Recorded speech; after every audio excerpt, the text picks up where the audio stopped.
À 3 heures du matin, la ville avait depuis longtemps abandonné son brouhaha diurne. Seules les sirènes perçantes d'une ambulance déchiraient violemment le silence de la nuit. Lorsque Sophie Dubois se précipita aux urgences du centre médical de Chicago, les lumières fluorescentes pâles du couloir vacillaient sans cesse. L'éclat agressif lui piquait les yeux et lui serrait le cuir chevelu. Sa belle-mère lui serrait le poignet si fort que ses ongles s'enfonçaient profondément dans sa chair, tout son corps tremblait de façon incontrôlable. Son beau-père se tenait à l'écart, le visage livide, les lèvres tremblantes pendant un long moment avant qu'il ne parvienne enfin à articuler une phrase paniquée. « Sophie, l'état de Julien est incroyablement critique. Le médecin dit qu'il a besoin d'une opération immédiatement. Dépêchez-vous de signer les papiers. » Sophie baissa les yeux vers le formulaire de consentement chirurgical que l'infirmière lui tendait. Le texte froid imprimé listait clairement le diagnostic préliminaire: dissection aortique suspectée accompagnée d'épanchement péricardique, recommandant une chirurgie à cœur ouvert d'urgence. Un stylo à encre noire fut violemment enfoncé dans sa paume et des larmes brûlantes heurtèrent instantanément le dos de sa main. C'était sa belle-mère qui pleurait, complètement effondrée. « Je vous en supplie, signez pour le sauver d'abord. Tout le reste peut attendre qu'il soit hors de danger. Signez vite. » Sophie resta figée, les doigts tenant le stylo, sans faire le moindre mouvement. Au bout du couloir, un lit d'hôpital mobile était lentement poussé hors du service des traumatismes. Son mari, Julien Mercier, y gisait, le visage cendre et complètement exsangue.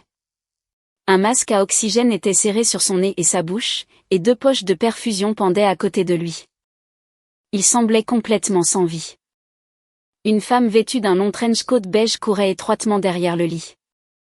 Le claquement pressé de ses talons hauts sur le sol était exceptionnellement grinçant dans le couloir silencieux. Son visage était couvert de traces de larmes et ses longs cheveux désordonnés collaient à ses joues. En passant devant Sophie, ses pas s'arrêtèrent brusquement et ses yeux s'égarèrent avec culpabilité. Sophie la reconnut immédiatement, Émilie Durand. C'était la nouvelle chef de projet qui avait rejoint l'entreprise de Julien il y a seulement 3 mois. À 3 heures du matin, son mari s'était soudainement effondré dans l'appartement de cette collègue. Voyant Sophie immobile, son beau-père perdit complètement son sang-froid. Il lui arracha le formulaire de consentement et le lui claqua violemment sur la main. « Arrêtez d'être aussi têtu. C'est une question de vie ou de mort. Le sauver est la priorité maintenant. Signez immédiatement. » Sa belle-mère ne put plus retenir ses émotions et se mit à hurler bruyamment sur place, sa voix brisée et impuissante. « Sophie, pour l'amour de vos 7 années de mariage, avez-vous vraiment le cœur de le regarder mourir?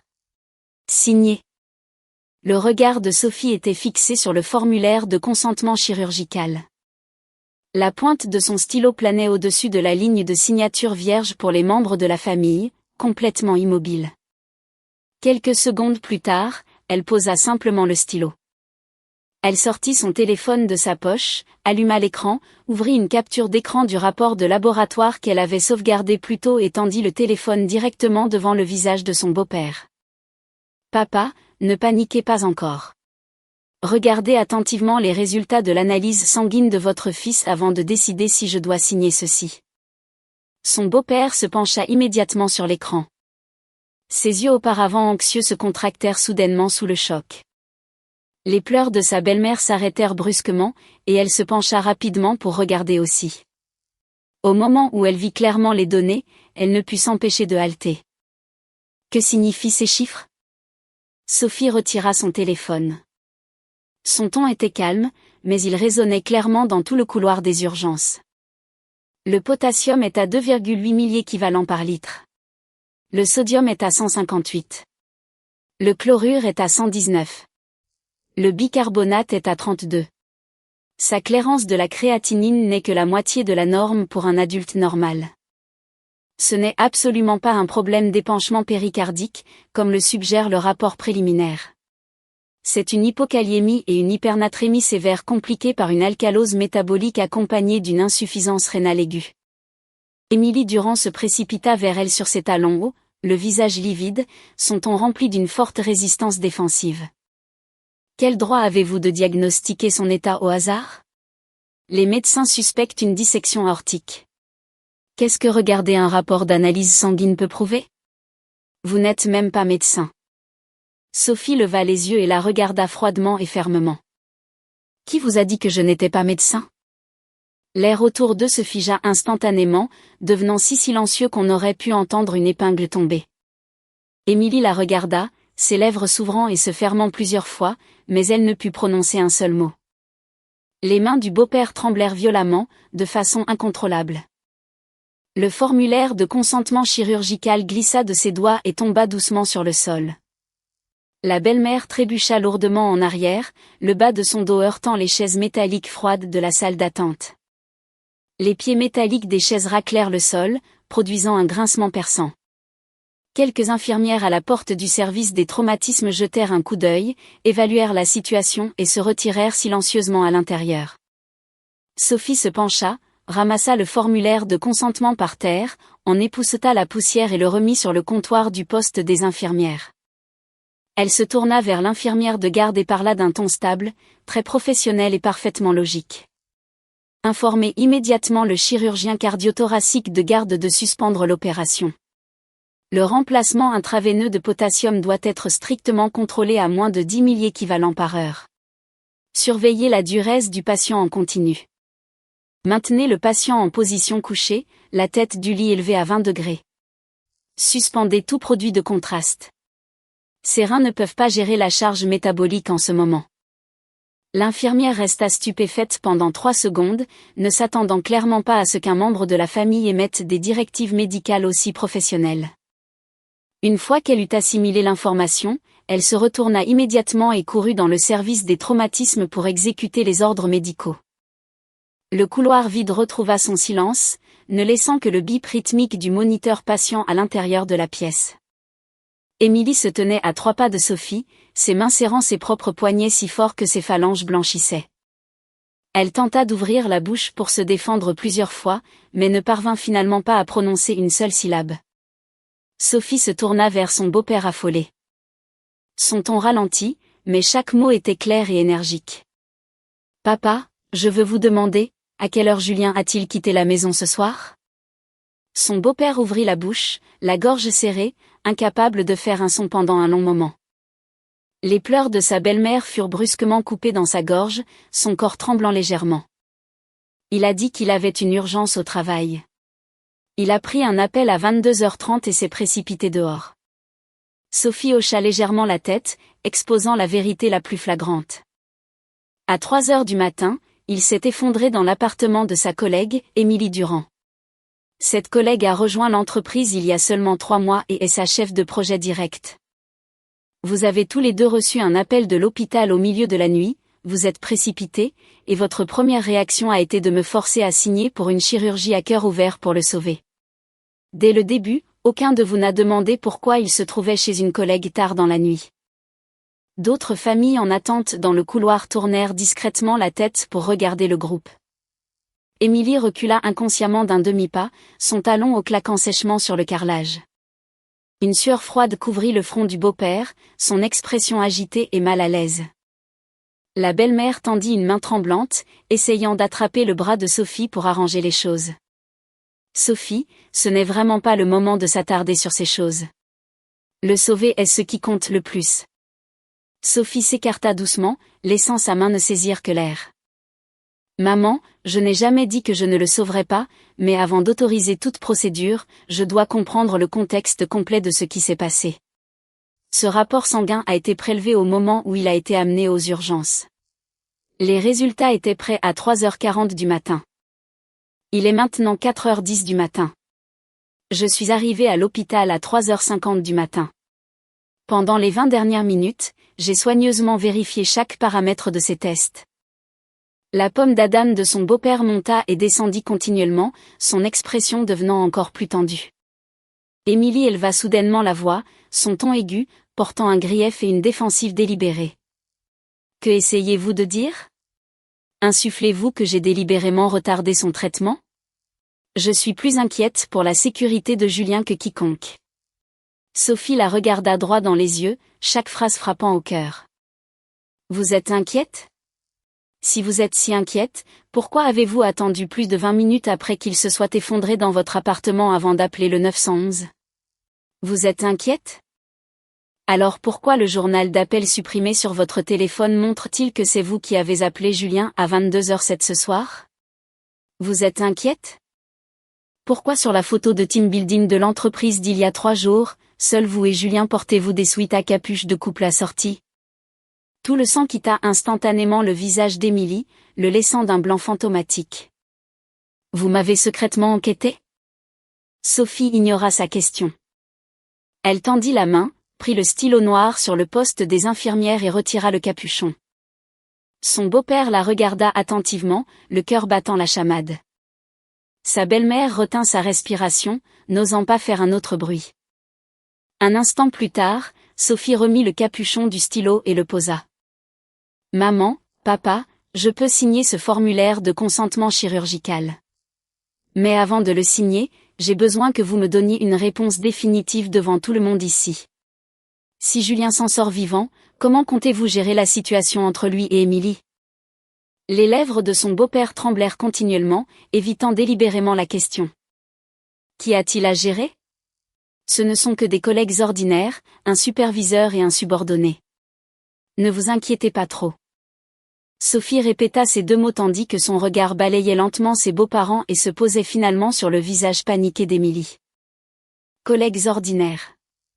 Est-ce que des collègues ordinaires portent des pyjamas assortis à 3 heures du matin avec l'un qui s'évanouit dans la chambre et l'autre entièrement habillé en trench coat dans le salon, prêt à s'enfuir?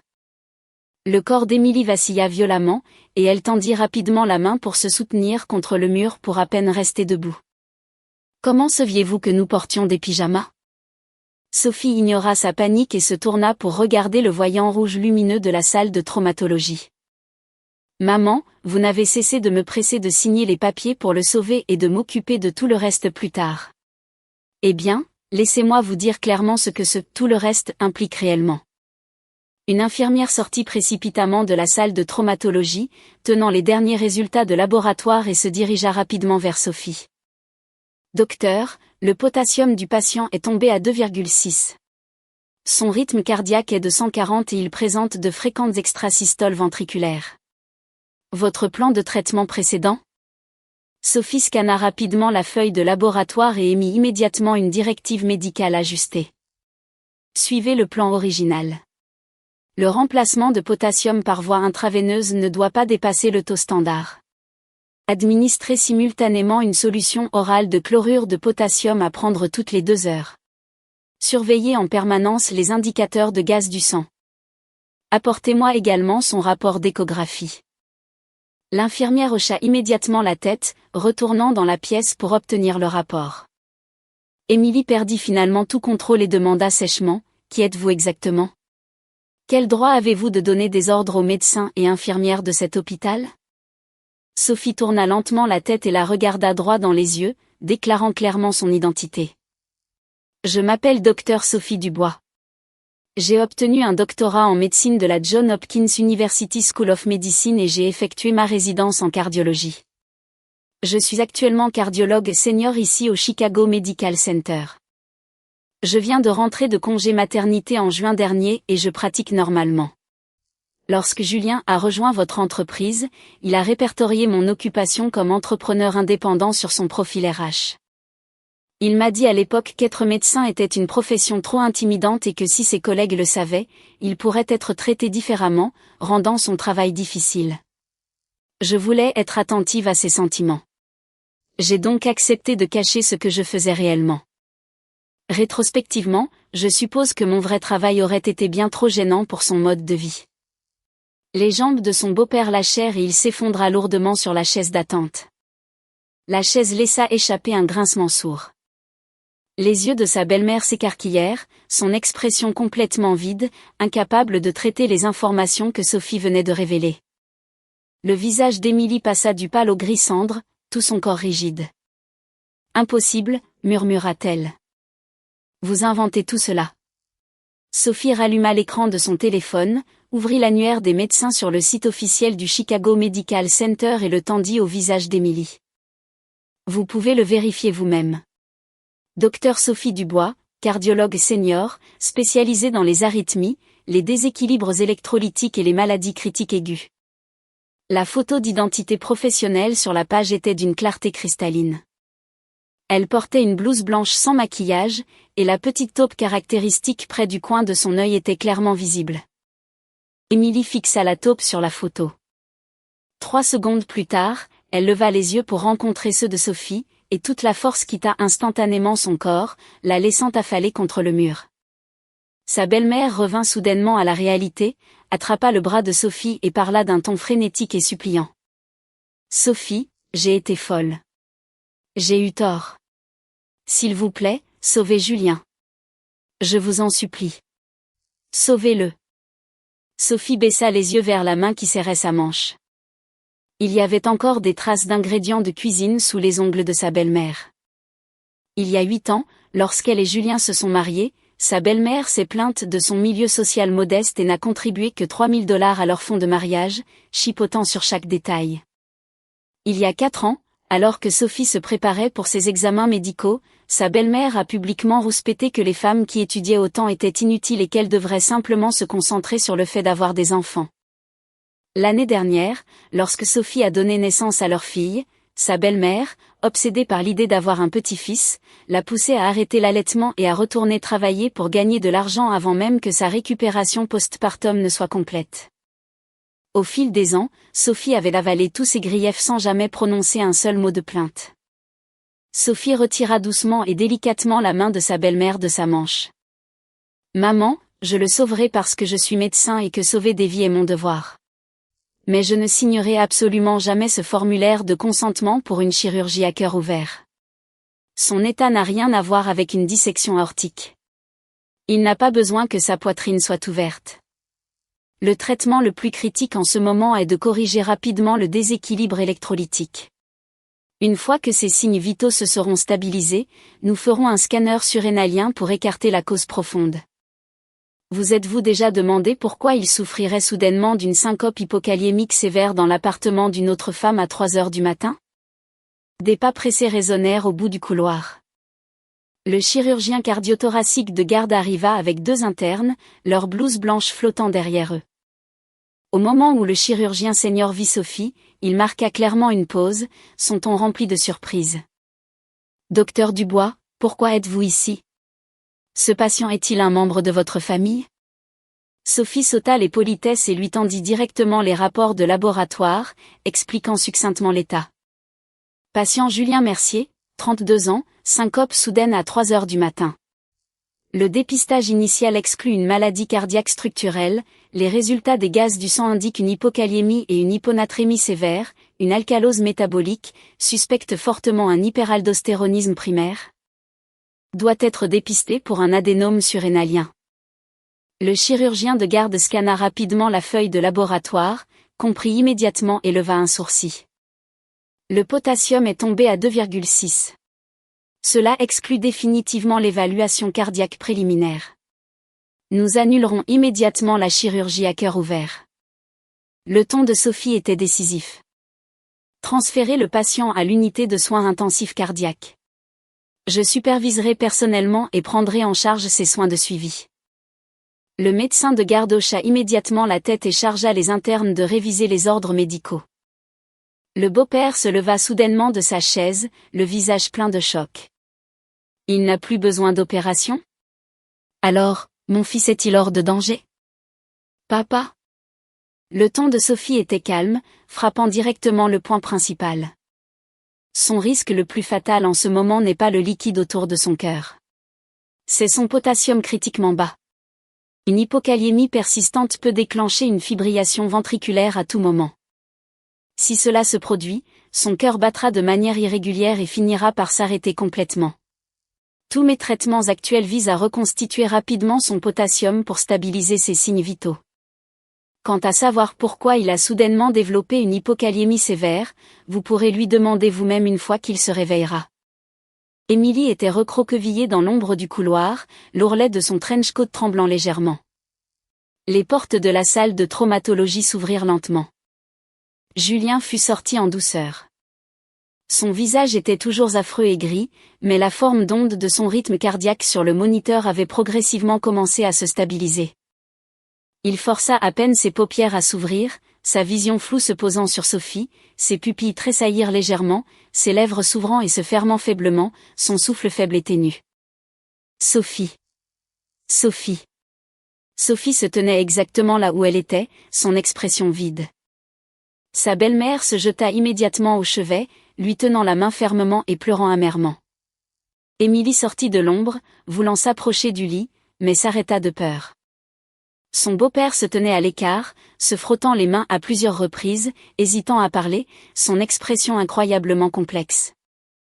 Le regard de Julien passa par-dessus l'épaule de sa mère et se posa sur le visage de Sophie, plein de panique et de culpabilité. Sophie, Sophie. Sophie, les mains dans les poches de la blouse blanche qu'elle avait apportée, parla d'un ton plat et sans émotion. Ne parlez pas, économisez votre énergie. Votre potassium n'est qu'à 2,6 en ce moment, et votre rythme cardiaque atteint 140. Chaque mot supplémentaire que vous dites augmentera le fardeau sur votre corps. Les lèvres de Julien tremblèrent légèrement, mais il ferma finalement docilement les yeux et cessa de parler. Les infirmières poussèrent le lit vers Luzik. Sophie marchait lentement derrière elle. Émilie se précipita soudainement pour la rattraper, tendant la main pour saisir le poignet de la blouse blanche de Sophie, son ton frénétique et suppliant. « Sophie, s'il vous plaît, écoutez mon explication. Les choses ne sont pas ce que vous pensez. » Sophie s'arrêta de marcher et baissa les yeux sur les doigts qui serraient sa manche. La manucure nue d'exquise était magnifiquement entretenue, ne ressemblant en rien aux mains d'une employée de bureau surchargée qui avait couru toute la nuit. « Mademoiselle Durand, » dit Sophie lentement, son ton glacial. Il est actuellement 4h30 du matin. En tant que collègue du patient, vous l'avez accompagné aux urgences tard dans la nuit, et maintenant vous agrippez un membre de la famille du patient devant Luzik. Pensez-vous vraiment que, quelle que soit votre explication, quiconque ici croira que vous avez une relation purement professionnelle ? Les doigts d'Émilie lâchèrent instantanément. Ses yeux se rougirent, comme si elle était sur le point de fondre en larmes. Sophie la regarda d'un air impassible, son ton complètement dénué d'émotion. Gardez vos larmes. Gardez votre énergie émotionnelle. Une fois que Julien sera pleinement conscient, vous pourrez tout expliquer face à face. Que vous lui ayez donné les pilules, qu'il les ait prises lui-même, ou que vous les ayez prises ensemble, le rapport d'analyse sanguine fournira la réponse la plus véridique. Les lourdes portes de Luzik se fermèrent lentement, coupant le bruit du couloir. Sophie s'appuya contre le mur du couloir, sortit son téléphone et ouvrit sa conversation par SMS avec Julien. Le dernier message avait été envoyé par lui à 22h12 ce soir-là. Salut chérie, coincé au bureau avec des heures supplémentaires. Je rentrerai tard. Va dormir tôt. Elle avait répondu gentiment, d'accord. Après l'envoi du message, l'indicateur de saisie continuait d'apparaître en haut de l'écran, mais aucun nouveau message n'était jamais arrivé. Finalement, le fil de discussion s'était éteint. Sophie retourna son téléphone dans sa paume, appuya sa tête contre le mur et ferma doucement les yeux. De l'intérieur de Luzik, elle entendait clairement l'infirmière appeler des chiffres. Potassium du patient 2,7, fréquence cardiaque 120, fréquence des extrasystoles ventriculaires significativement réduite. Sophie ouvrit les yeux, poussa la porte et entra dans Luzik. Julien était allongé sur le lit d'hôpital, le visage toujours émacié, mais ses yeux étaient grands ouverts et il était pleinement conscient. Voyant Sophie entrer, ses yeux se mirent à tressaillir nerveusement. « Sophie, pourquoi es-tu là ?» Sophie se dirigea vers le pied du lit, prit le dossier médical, l'ouvrit et énonça calmement les faits. « Ta collègue, Émilie Durand, m'a appelé. Elle m'a dit que tu t'étais soudainement effondrée dans son appartement. Je lui ai demandé pourquoi elle avait tardé à appeler le 911. Elle a dit qu'elle avait trop paniqué. Je lui ai demandé combien de temps tu avais été inconscient. Elle a dit qu'elle n'en avait aucune idée. J'ai demandé ce que tu avais mangé pour le dîner. Elle a dit que vous aviez mangé des sushis près du bureau. » La pomme d'Adam de Julien déglutit difficilement, son expression paniquée. « Sophie, s'il te plaît, écoute-moi. Parle. » « J'écoute. » Sophie ferma le dossier et le regarda calmement. Le bip rythmique du moniteur emplissait la chambre d'hôpital silencieuse. Julien ouvrit et ferma la bouche à plusieurs reprises comme s'il avait mille mots à dire, mais ils restaient tous coincés dans sa gorge. Sa mère sanglotait doucement à côté. Son père faisait les 100 pas, l'air très anxieux. Émilie avait été arrêtée par les infirmières en dehors de la zone restreinte, regardant silencieusement dans la pièce à travers la paroi vitrée. Finalement, Julien sortit une pâle défense. Je ne sais vraiment pas ce qui s'est passé non plus. Ma vision est devenue noire et je me suis évanouie. Sophie insista calmement sur la question principale. As-tu récemment pris des médicaments pour la tension artérielle ou des suppléments de perte de poids ou diététiques? Les yeux de Julien s'égarèrent instantanément. Sont-on paniqué? Non, non, je ne prends jamais ce genre de choses. Alors, as-tu récemment ressenti une fatigue fréquente, des crampes musculaires et une augmentation de la miction la nuit? Julien resta silencieux un instant avant d'admettre à voix basse, un peu. As-tu secrètement acheté des suppléments de potassium ou des pilules amaigrissantes à prendre? Julien serra les lèvres et resta complètement silencieux, n'osant pas répondre. Sa mère tapa du pied d'anxiété et le pressa. Julien, ta femme te pose une question. Réponds-lui honnêtement. Julien détourna la tête, enfouissant son visage dans l'oreiller, plein de résistance. Les chiffres de son rythme cardiaque sur le moniteur recommencèrent à monter rapidement. Sophie jeta un coup d'œil aux chiffres qui sautaient, tendit la main et pressa doucement le dos de sa main pour le calmer. Ne vous énervez pas, gardez vos émotions stables. Un rythme cardiaque trop élevé sollicitera votre cœur. Je ne vous dis pas cela pour vous effrayer. Je vous le dis pour que vous réalisiez que l'erreur que vous avez commise ce soir n'était pas seulement de vous faufiler dans l'appartement d'une autre femme tard dans la nuit. Votre ignorance et votre prise de risque insouciante ont failli vous coûter la vie. Les yeux de Julien étaient rouges et des larmes brûlantes coulaient sur ses joues, tombant sur l'oreiller. Je n'avais vraiment aucune idée que les conséquences seraient si graves. Bien sûr que non. Sophie retira sa main et se rassit, son ton calme et transparent. Vous pensiez que les pilules amaigrissantes que vous avez achetées en ligne n'étaient que de simples produits minceurs. Vous pensiez que le fait d'aller chez une collègue tard dans la nuit n'était qu'un réseautage normal. Vous pensiez que cacher ma profession pour chercher la validation ailleurs n'était qu'un moyen de soulager vos propres insécurités. Mais ce sont toutes ces petites choses que vous avez ignorées qui se sont accumulées et ont failli vous détruire entièrement. Julien serra fortement les yeux, tout son visage tendu de profonds remords. Sophie, je sais vraiment que j'ai eu tort. Sophie ne reconnut pas ses excuses. Elle sortit son téléphone, ouvrit son application de notes et lista clairement son plan de traitement de suivi. Demain, une fois que vos signes vitaux seront pleinement stables, vous aurez un scanner surrénalien pour vérifier les lésions. Une fois que nous aurons exclu un adénome, vous cesserez immédiatement de prendre toutes les pilules amaigrissantes. Nous continuerons les suppléments de potassium et ajusterons votre régime alimentaire et votre horaire de sommeil. Dans un mois, nous réévaluerons votre potassium et votre fonction rénale pour confirmer votre rétablissement. Elle marqua une légère pause, son regard balayant légèrement la porte vitrée. Quant à la question avec Émilie Durand. Julien ouvrit immédiatement les yeux, la regardant avec prudence, avec une trace d'espoir. Je garderai les pilules qu'elle vous a données comme preuve. Si nous constatons que les ingrédients du médicament enfreignent la réglementation, je le signalerai directement à la FDA et je les tiendrai responsables. Quant à la façon dont vous gérez votre relation personnelle avec elle, cela dépend entièrement de vous. La pomme d'Adam de Julien déglutit et il promit à voix basse, je couperai complètement les ponts avec elle. Je ne la contacterai plus jamais.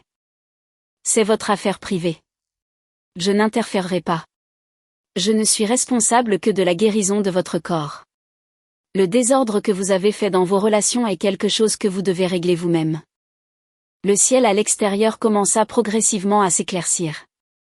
Le chef de cardiologie entra dans l'USIC pour les rondes du matin.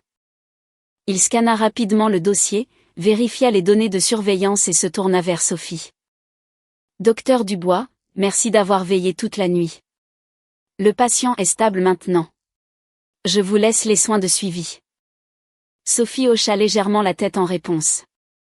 Le chef lui tapota l'épaule et se tourna pour quitter la pièce. Son beau-père et sa belle-mère revinrent de la salle d'attente, tenant 2 sacs de sandwichs chauds pour le petit déjeuner.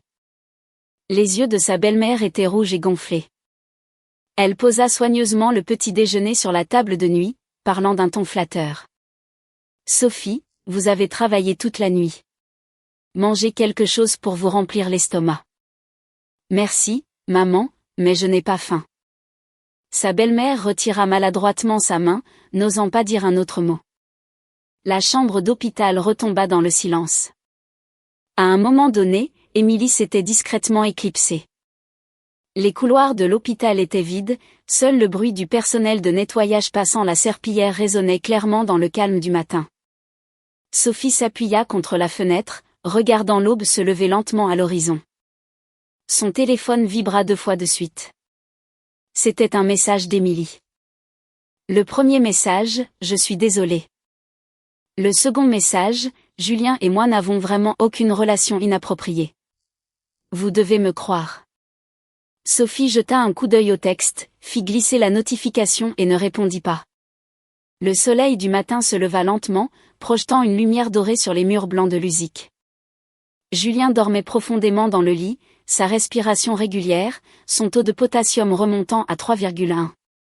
Sophie posa son téléphone, s'approcha du lit et ajusta finement le débit de la pompe à perfusion pour s'assurer que le traitement restait stable. L'infirmière de garde entra et parla doucement. « Docteur Dubois, vous êtes resté éveillé toute la nuit. S'il vous plaît, rentrez chez vous et reposez-vous. Je veillerai sur les choses ici. Rien n'ira mal. » Sophie hocha légèrement la tête en signe d'accord.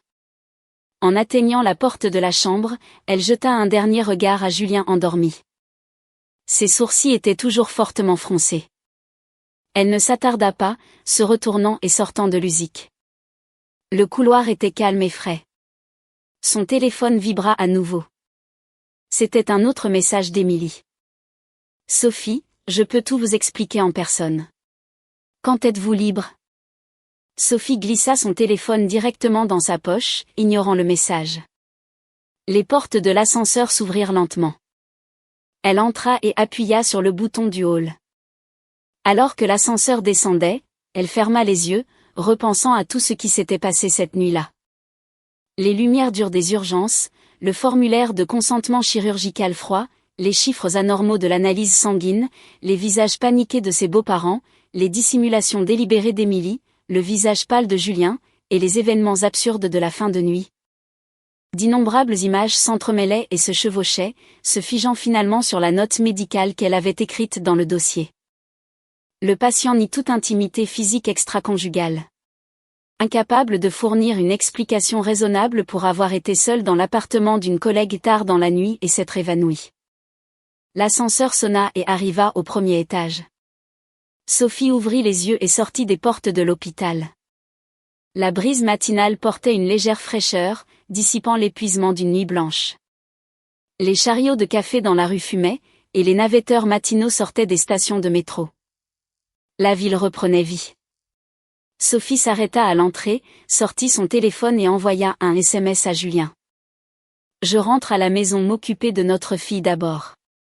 Concentre-toi sur ta convalescence. Quand tu sortiras de l'hôpital, nous aurons une discussion sérieuse. » Après avoir appuyé sur envoyer, elle rangea son téléphone, se fondit dans la foule et se dirigea vers la gare. 7 jours plus tard, Julien sortit de l'hôpital avec succès. Son potassium et sa fonction rénale étaient complètement revenus à la normale. Le scanner surrénalien ne révéla aucune anomalie ou lésion. En une seule semaine, il avait perdu beaucoup de poids, et son visage portait encore une trace de faiblesse post-maladie. Il se tenait seul à l'entrée de l'hôpital, tenant un simple sac de sport, attendant tranquillement l'arrivée de Sophie. Sophie s'arrêta dans sa voiture et baissa lentement la vitre. « Monte !» Julien ouvrit la portière passager et s'assit. En attachant sa ceinture de sécurité, ses doigts tremblaient encore légèrement. La voiture s'éloigna en douceur de l'hôpital. Après avoir parcouru 2 pâtés de maison, Julien prit la parole le premier. « Sophie, j'ai tout mis au clair avec Émilie. » Sophie accusa réception d'un faible signe de tête, les yeux fixés sur la route. Elle a dit qu'elle avait juste suivi une tendance en ligne et acheté ses pilules amaigrissantes. Elle n'avait aucune idée que les effets secondaires seraient si graves. J'ai bloqué toutes ses coordonnées. Nous n'aurons plus jamais d'interaction. Julien se tourna vers Sophie, ses yeux prudents et appréhensifs. Peux-tu me dire quelque chose? Ne m'ignore pas. Sophie tourna lentement le volant, faisant entrer la voiture dans l'entrée de leur résidence fermée. Elle tira doucement le frein à main, se tourna vers lui et demanda calmement, « Julien, sais-tu à quoi je pensais cette nuit-là quand j'ai brandi ton rapport de laboratoire et arrêté tout le monde ?» Il secoua légèrement la tête, les yeux perdus et coupables. « J'ai pratiqué la médecine pendant des années. J'ai traité d'innombrables patients aux urgences atteints d'hypokaliémie. Certains prenaient des pilules amaigrissantes aveuglément. Certains souffraient de déshydratation sévère et de déséquilibres électrolytiques, et certains avaient des maladies glandulaires primaires. Mais je n'ai jamais imaginé qu'un jour je serais aux urgences en train de réanimer mon propre mari. Et je n'ai certainement jamais pensé que tu mourrais presque dans l'appartement d'une autre femme à cause d'une automédication imprudente. Cette nuit-là, j'étais anormalement calme. Si calme que je me sentais même étrangère à moi-même. Sais-tu pourquoi ? Les lèvres de Julien tremblèrent, ses yeux rougirent instantanément, incapable de prononcer un seul mot. Parce qu'à ce moment-là, j'étais avant tout médecin. Sauver des vies est mon instinct. Mais au moment où j'ai fini de te sauver, j'étais juste une femme et une mère d'un jeune enfant. Pendant que je te soignais calmement, mon cœur était complètement épuisé et brisé. Tu dis toujours que je suis trop accomplie. Que cela te met une pression immense et te fait te sentir inférieure. Mais as-tu déjà pris le temps de penser quand je suis seule à la maison à m'occuper de notre bébé tout en gérant une carrière médicale très exigeante? Ma pression est-elle moindre que la tienne? Les yeux de Julien se remplirent de larmes, son visage marqué d'une profonde culpabilité, incapable d'offrir un seul mot de défense. Tu n'as pas besoin de me répondre maintenant. Notre fille attend son papa à l'étage. Monte la voir d'abord. Quant au problème entre nous, une fois que tu auras bien réfléchi, nous nous assoirons et nous parlerons. Sophie détacha sa ceinture de sécurité et ouvrit sa portière pour sortir. Julien resta assis sur le siège passager, immobile pendant un long moment. Ses mains serraient fermement la ceinture de sécurité, sa tête profondément penchée, ses épaules tremblant de manière incontrôlable alors que ses émotions refoulées se brisaient complètement. Sophie ne se retourna pas pour le réconforter. Elle se dirigea directement vers leur immeuble. Le couloir était silencieux. Elle sortit ses clés pour ouvrir la porte. Ses doigts s'arrêtèrent une fraction de seconde. L'instant d'après, la clé tourna et la porte s'ouvrit lentement. De l'intérieur, elle entendit les doux babillements de sa fille. La nounou se précipita, tenant le bébé. « Docteur Dubois, vous êtes de retour. Le bébé a été si sage aujourd'hui. Elle vous attendait. » Sophie tendit la main et prit sa fille. Les petits bras doux de la petite fille s'enroulèrent autour de son cou, laissant un peu de bave sur sa joue. Sophie souleva doucement sa fille en l'air, et le bébé gloussa bruyamment, son rire clair et enfantin emplissant toute la maison. La douce lumière du soleil du matin se répandit dans le salon à travers les baies vitrées, apportant un profond sentiment de chaleur. Sophie tint sa fille et se dirigea vers le balcon, regardant la rue en contrebas. À un moment donné, Julien était sorti de la voiture. Il se tenait seul à côté du véhicule, levant les yeux vers leur étage. La distance était trop grande pour distinguer clairement son expression. Elle ne pouvait voir que sa silhouette mince et isolée, debout là. Sa fille reposait sur l'épaule de Sophie, ses petites mains serrant son col, et appela d'une douce voix de bambin. « Papa !» Sophie baissa les yeux sur le visage adorable et joufflu de sa fille, lui soutint doucement le dos et releva les yeux pour regarder en contrebas. Cette silhouette se tenait toujours tranquillement, complètement immobile. Fin de la première histoire. La deuxième histoire. Mon fiancé a secrètement demandé à son avocat de rédiger un contrat de mariage protégeant ses dizaines de millions de dollars d'actifs comme biens propres. Je suis restée silencieuse. À notre fête de fiançailles, ma mère a pris le micro. Les 2 immeubles de bureaux sous mon nom ne seront plus offerts en cadeau de mariage. À la fête de fiançailles, lorsque le maître de cérémonie a mentionné les cadeaux de mariage, ma mère a souri et a annoncé que les 2 immeubles de bureaux commerciaux à South Lake Union sous son nom ne nous seraient plus donnés. Le sourire de Marc Laurent se figea instantanément, et sa mère, Suzanne Laurent, fit tomber son verre de vin sur le sol. Dans le silence de mort de la pièce, je pris mon verre de vin, pris une petite gorgée délicate, et entendis le murmure bas et furieux de mon fiancé à mon oreille. Clara Martin, qu'est-ce que cela signifie? Je posai mon verre et parlais lentement sous le regard de toutes les personnes présentes dans la pièce, parce que je viens de recevoir une copie numérisée d'un contrat de mariage. Il stipule clairement que tous les actifs sous le nom de Marc Laurent n'ont absolument rien à voir avec moi. Le jour où nous avons quitté le bureau de son avocat, Marc tenait le contrat de mariage notarié, souriant comme si un poids énorme avait été soulevé de ses épaules. Clara, ne te fais pas de soucis. Ce n'est qu'une formalité. Il glissa le contrat de mariage dans la poche intérieure de sa veste de costume et me passa nonchalamment un bras autour de l'épaule. Mon père a dit qu'un contrat de mariage est juste une procédure opérationnelle standard pour les familles riches de nos jours. Cela évite des litiges compliqués à l'avenir, juste au cas où. Je baissai les yeux vers les talons nudes de 2 pouces que je portais. Une feuille d'automne sèche était collée sur la pointe de ma chaussure. Je ne dis rien. Je me penchai juste, retirai délicatement la feuille et la jetai dans une poubelle voisine. Marc continua de parler. D'ailleurs, tous ces actifs sous mon nom, finalement, ils appartiendront à nos enfants de toute façon, n'est-ce pas? Contrat de mariage tôt, contrat de mariage tard, c'est la même chose. Réfléchis-y. Mes parents ont travaillé toute leur vie pour construire cette richesse. Je ne peux pas juste. Je comprends, l'interrompis-je, levant les yeux avec un sourire. Monsieur et Madame Laurent sont très prévoyants. Je n'ai aucune objection. Ils ne s'attendaient clairement pas à ce que j'accepte si facilement. Il marqua une pause d'1 seconde.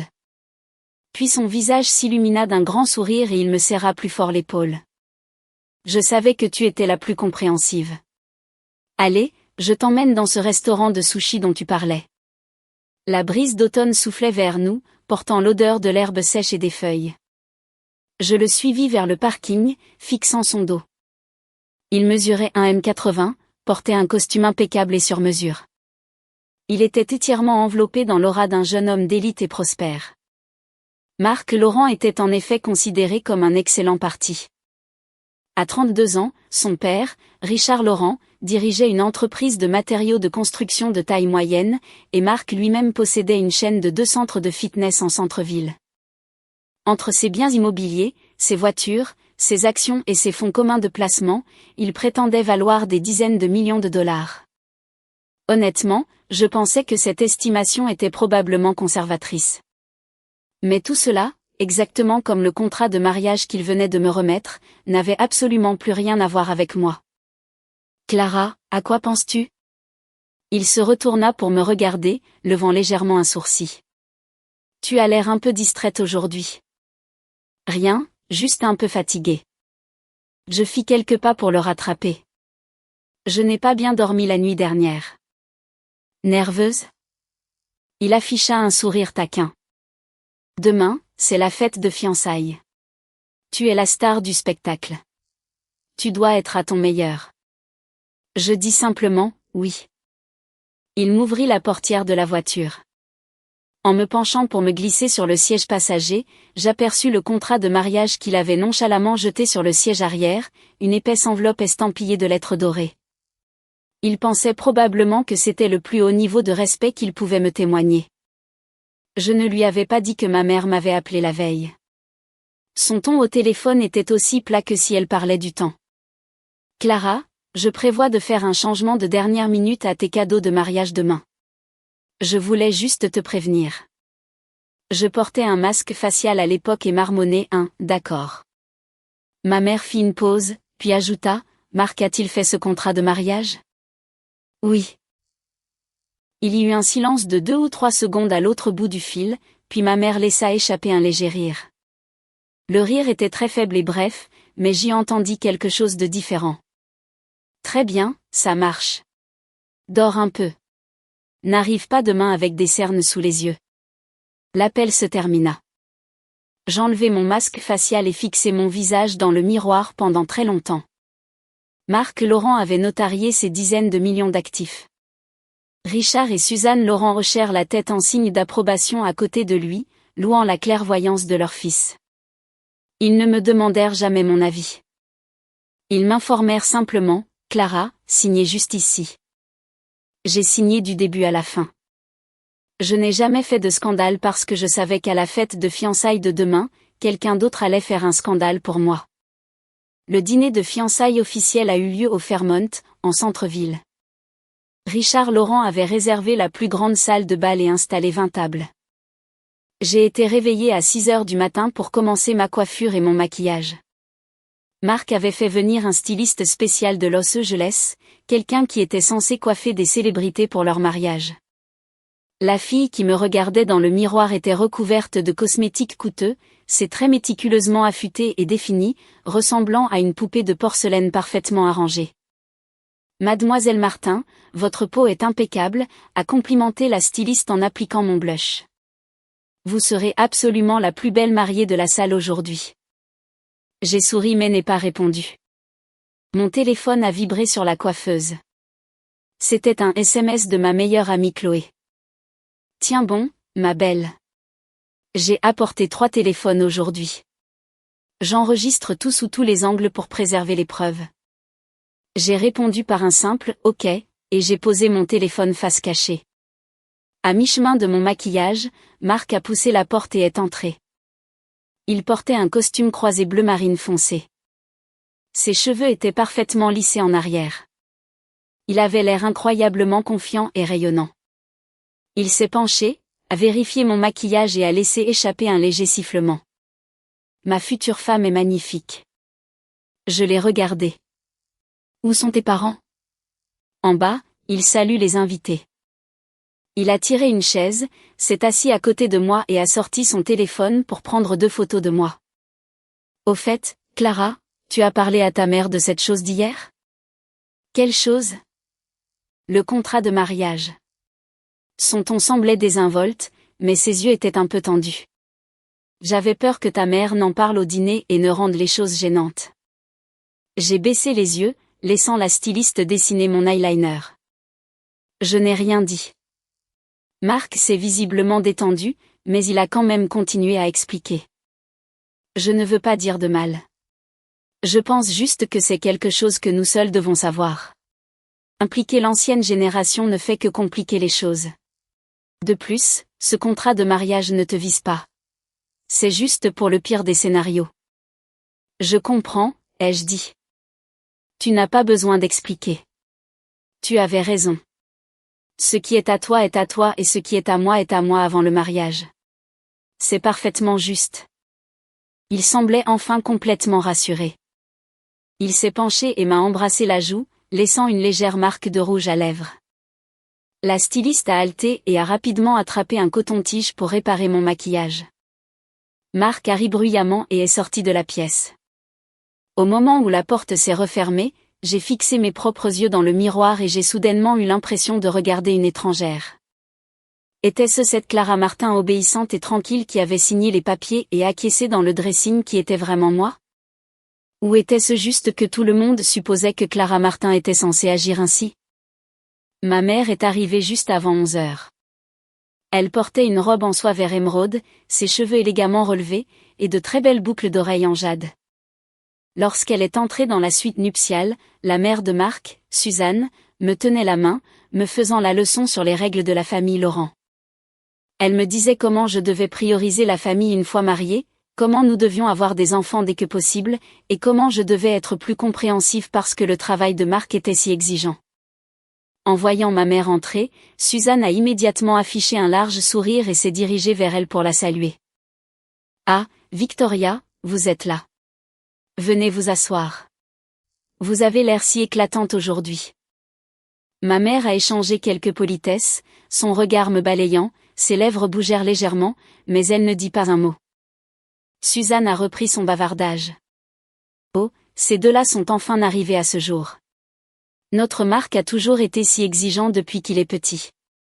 Qu'il ait choisi Clara, c'est vraiment sa bénédiction.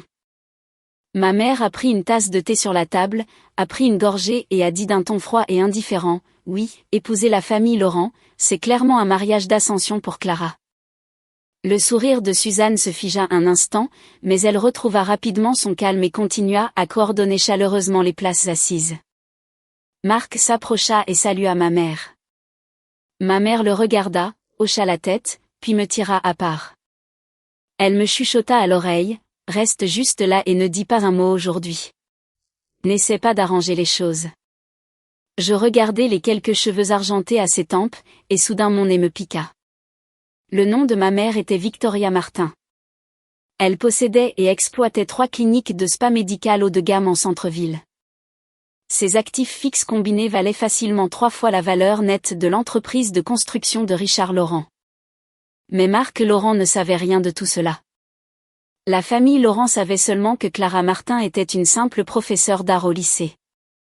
Ses parents étaient divorcés et sa mère dirigeait une petite entreprise. Ils n'avaient jamais pris la peine de demander quelle était la taille de cette petite entreprise. Le déroulement du dîner de fiançailles était entièrement planifié par Suzanne. D'abord, les discours des 2 parents, puis l'échange de cadeaux, et enfin l'annonce de la date du mariage. Suzanne aimait faire le show, alors elle avait engagé un MC local bien connu pour animer l'événement. Le MC avait un visage joyeux et rond et a immédiatement mis l'ambiance dès qu'il est monté sur scène. Richard Laurent a pris la parole en premier et a prononcé un discours générique remerciant tous les amis et la famille d'être venus, parlant de la façon dont le couple était fait pour s'entendre et ainsi de suite. Pendant qu'il parlait, Marc tenait ma main fermement sous la table. Sa paume était un peu moite. Puis ce fut le tour de ma mère. Ensuite, accueillons la mère de la mariée, mademoiselle Victoria Martin, pour quelques mots, annonça le MC avec enthousiasme. Je sentis la main de Marc se serrer autour de la mienne. Il pencha la tête plus près et murmura, « Ta mère ne va rien dire de bizarre, n'est-ce pas ?» « Que pourrait-elle bien dire ?» ai-je rétorqué. Marc ouvrit la bouche, mais ne posa pas d'autres questions. Quand ma mère monta au micro, la salle resta silencieuse un instant. Sa présence était tout simplement trop imposante aujourd'hui. La robe en soie émeraude la faisait paraître discrètement et sans prétention riche. Ses pas n'étaient ni pressés ni lents. Elle se tenait fermement devant le micro, adressa un léger hochement de tête à l'auditoire et commença à parler. Sa voix n'était pas trop forte, mais chaque mot était aussi net et clair que de la glace. Chers amis et famille, merci d'avoir assisté à la fête de fiançailles de ma fille, Clara, et de monsieur Marc Laurent. Des applaudissements clairsemés résonnèrent de la foule. En tant que mère de la mariée, je suis ici aujourd'hui pour annoncer le cadeau de mariage de ma fille devant tous nos amis et notre famille. Un sourire très satisfait apparut sur le visage de Suzanne. La prise de Marc sur ma main se desserra. Il pensait probablement qu'il était tiré d'affaire. Je baissai les yeux sur la manucure de mon autre main, une French manucure blanche et nette. La voix de ma mère s'éleva de la scène comme un caillou tombé dans un lac complètement immobile. J'avais initialement préparé 2 immeubles de bureaux commerciaux dans le quartier technologique de South Lake Union comme cadeau de mariage pour Clara. Les titres sont clairs, il n'y a pas d'hypothèque, et le revenu locatif annuel actuel est d'environ 1,5 million de dollars. Les gens dans la foule altèrent. L'expression de Suzanne se transforma instantanément de la satisfaction au choc, mêlée à une pure incrédulité. Elle n'avait probablement jamais imaginé de sa vie que cette belle-mère, qui était censée diriger une petite entreprise, offrirait nonchalamment 2 immeubles de bureaux commerciaux en cadeau. La main de Marc me lâcha complètement. Il se tourna pour me regarder, les yeux écarquillés sous le choc absolu. Mais une seconde plus tard, ma mère continua. Cependant, hier encore, j'ai pris une décision. Elle fit une pause, son regard parcourant la foule et se posant précisément sur Richard et Suzanne Laurent. Ces 2 immeubles de bureaux ne seront plus offerts en cadeau de mariage. La salle tomba dans un silence de mort. J'entendis une femme à la table voisine poser sa tasse de thé si fort qu'elle éclaboussa de liquide la nappe. Il fallut exactement 3 secondes pour que le visage de Suzanne passe de la joie au choc, puis à une rage livide. Marc se leva d'un bond de sa chaise, les pieds de la chaise grinçant durement contre le parquet. « Victoria ! Sa voix était complètement brisée.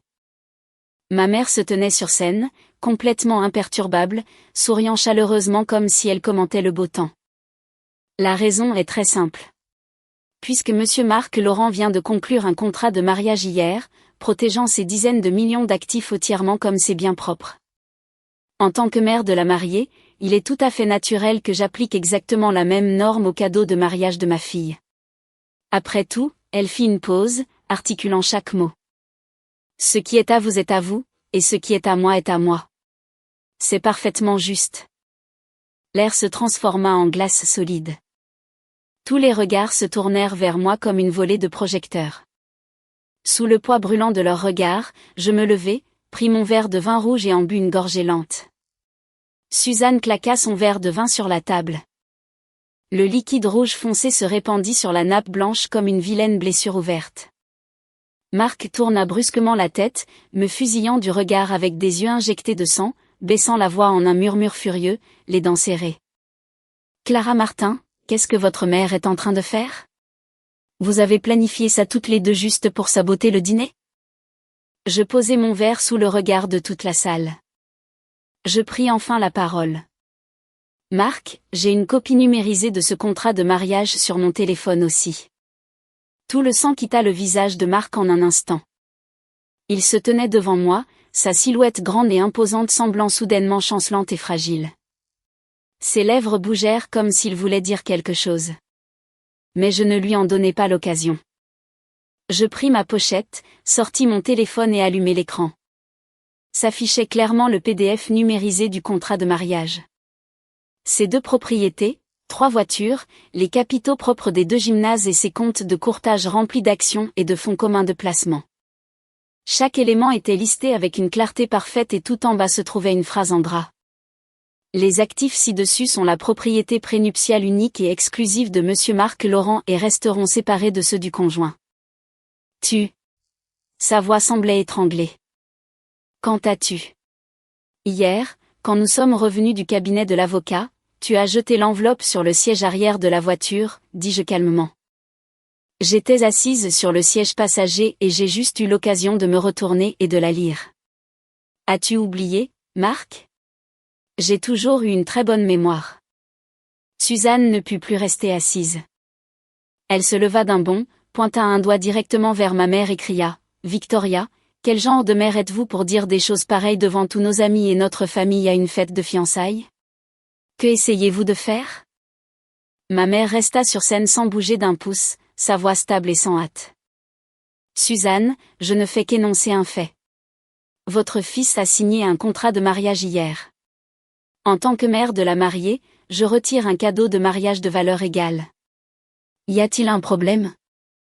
Comment est-ce la même chose? » Les mains de Suzanne tremblaient de rage. Marc a fait ça pour protéger les biens de notre famille. C'est une pratique courante dans la haute société. Et vous, votre côté fait ça délibérément à une occasion comme celle-ci pour humilier la famille Laurent. Haute société? J'ai soudain ri. J'ai posé mon téléphone et j'ai avancé. Madame Laurent, est-ce cela que vous appelez la haute société? J'ai sorti un autre morceau de papier de ma pochette, les déplié et les posé à plat sur la table. C'était un état certifié de la valeur nette. Outre les 2 immeubles de bureaux, ma mère possédait les droits commerciaux d'un étage entier d'un centre commercial en centre-ville, des parts dans 3 cliniques de spa médical haut de gamme, et j'ai tourné la dernière page. Elle était l'actionnaire majoritaire d'une entreprise qui venait de déposer une demande d'introduction en bourse au Nasdaq l'année dernière. Suzanne jeta un coup d'œil au papier. C'est comme si quelqu'un avait appuyé sur le bouton pause sur elle. Richard Laurent se pencha pour regarder et toutes les couleurs s'effacèrent instantanément de son visage. Vous. La voix de Richard était sèche et rauque. Vous n'avez jamais mentionné tout cela. Vous n'avez jamais demandé, ai-je répondu calmement. Lorsque nous nous sommes assis pour la première fois pour discuter du mariage, vous avez seulement demandé si j'étais une enseignante avec une sécurité d'emploi, si mes parents étaient respectables et si ma famille serait un fardeau financier. Avez-vous déjà demandé quel genre d'entreprise ma mère dirigeait? Avez-vous déjà demandé à quel point elle avait réussi? Marc me fixait. Sa pomme d'Adam fit plusieurs mouvements.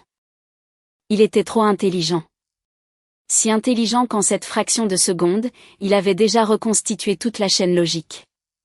Il avait fait un contrat de mariage parce qu'il pensait que ces dizaines de millions écrasaient facilement mon milieu social modeste. Il voulait construire une forteresse financière. Et ma mère était restée complètement silencieuse jusqu'à aujourd'hui, démasquant cette arrogance devant tout le monde. Un contrat de mariage, c'est bien.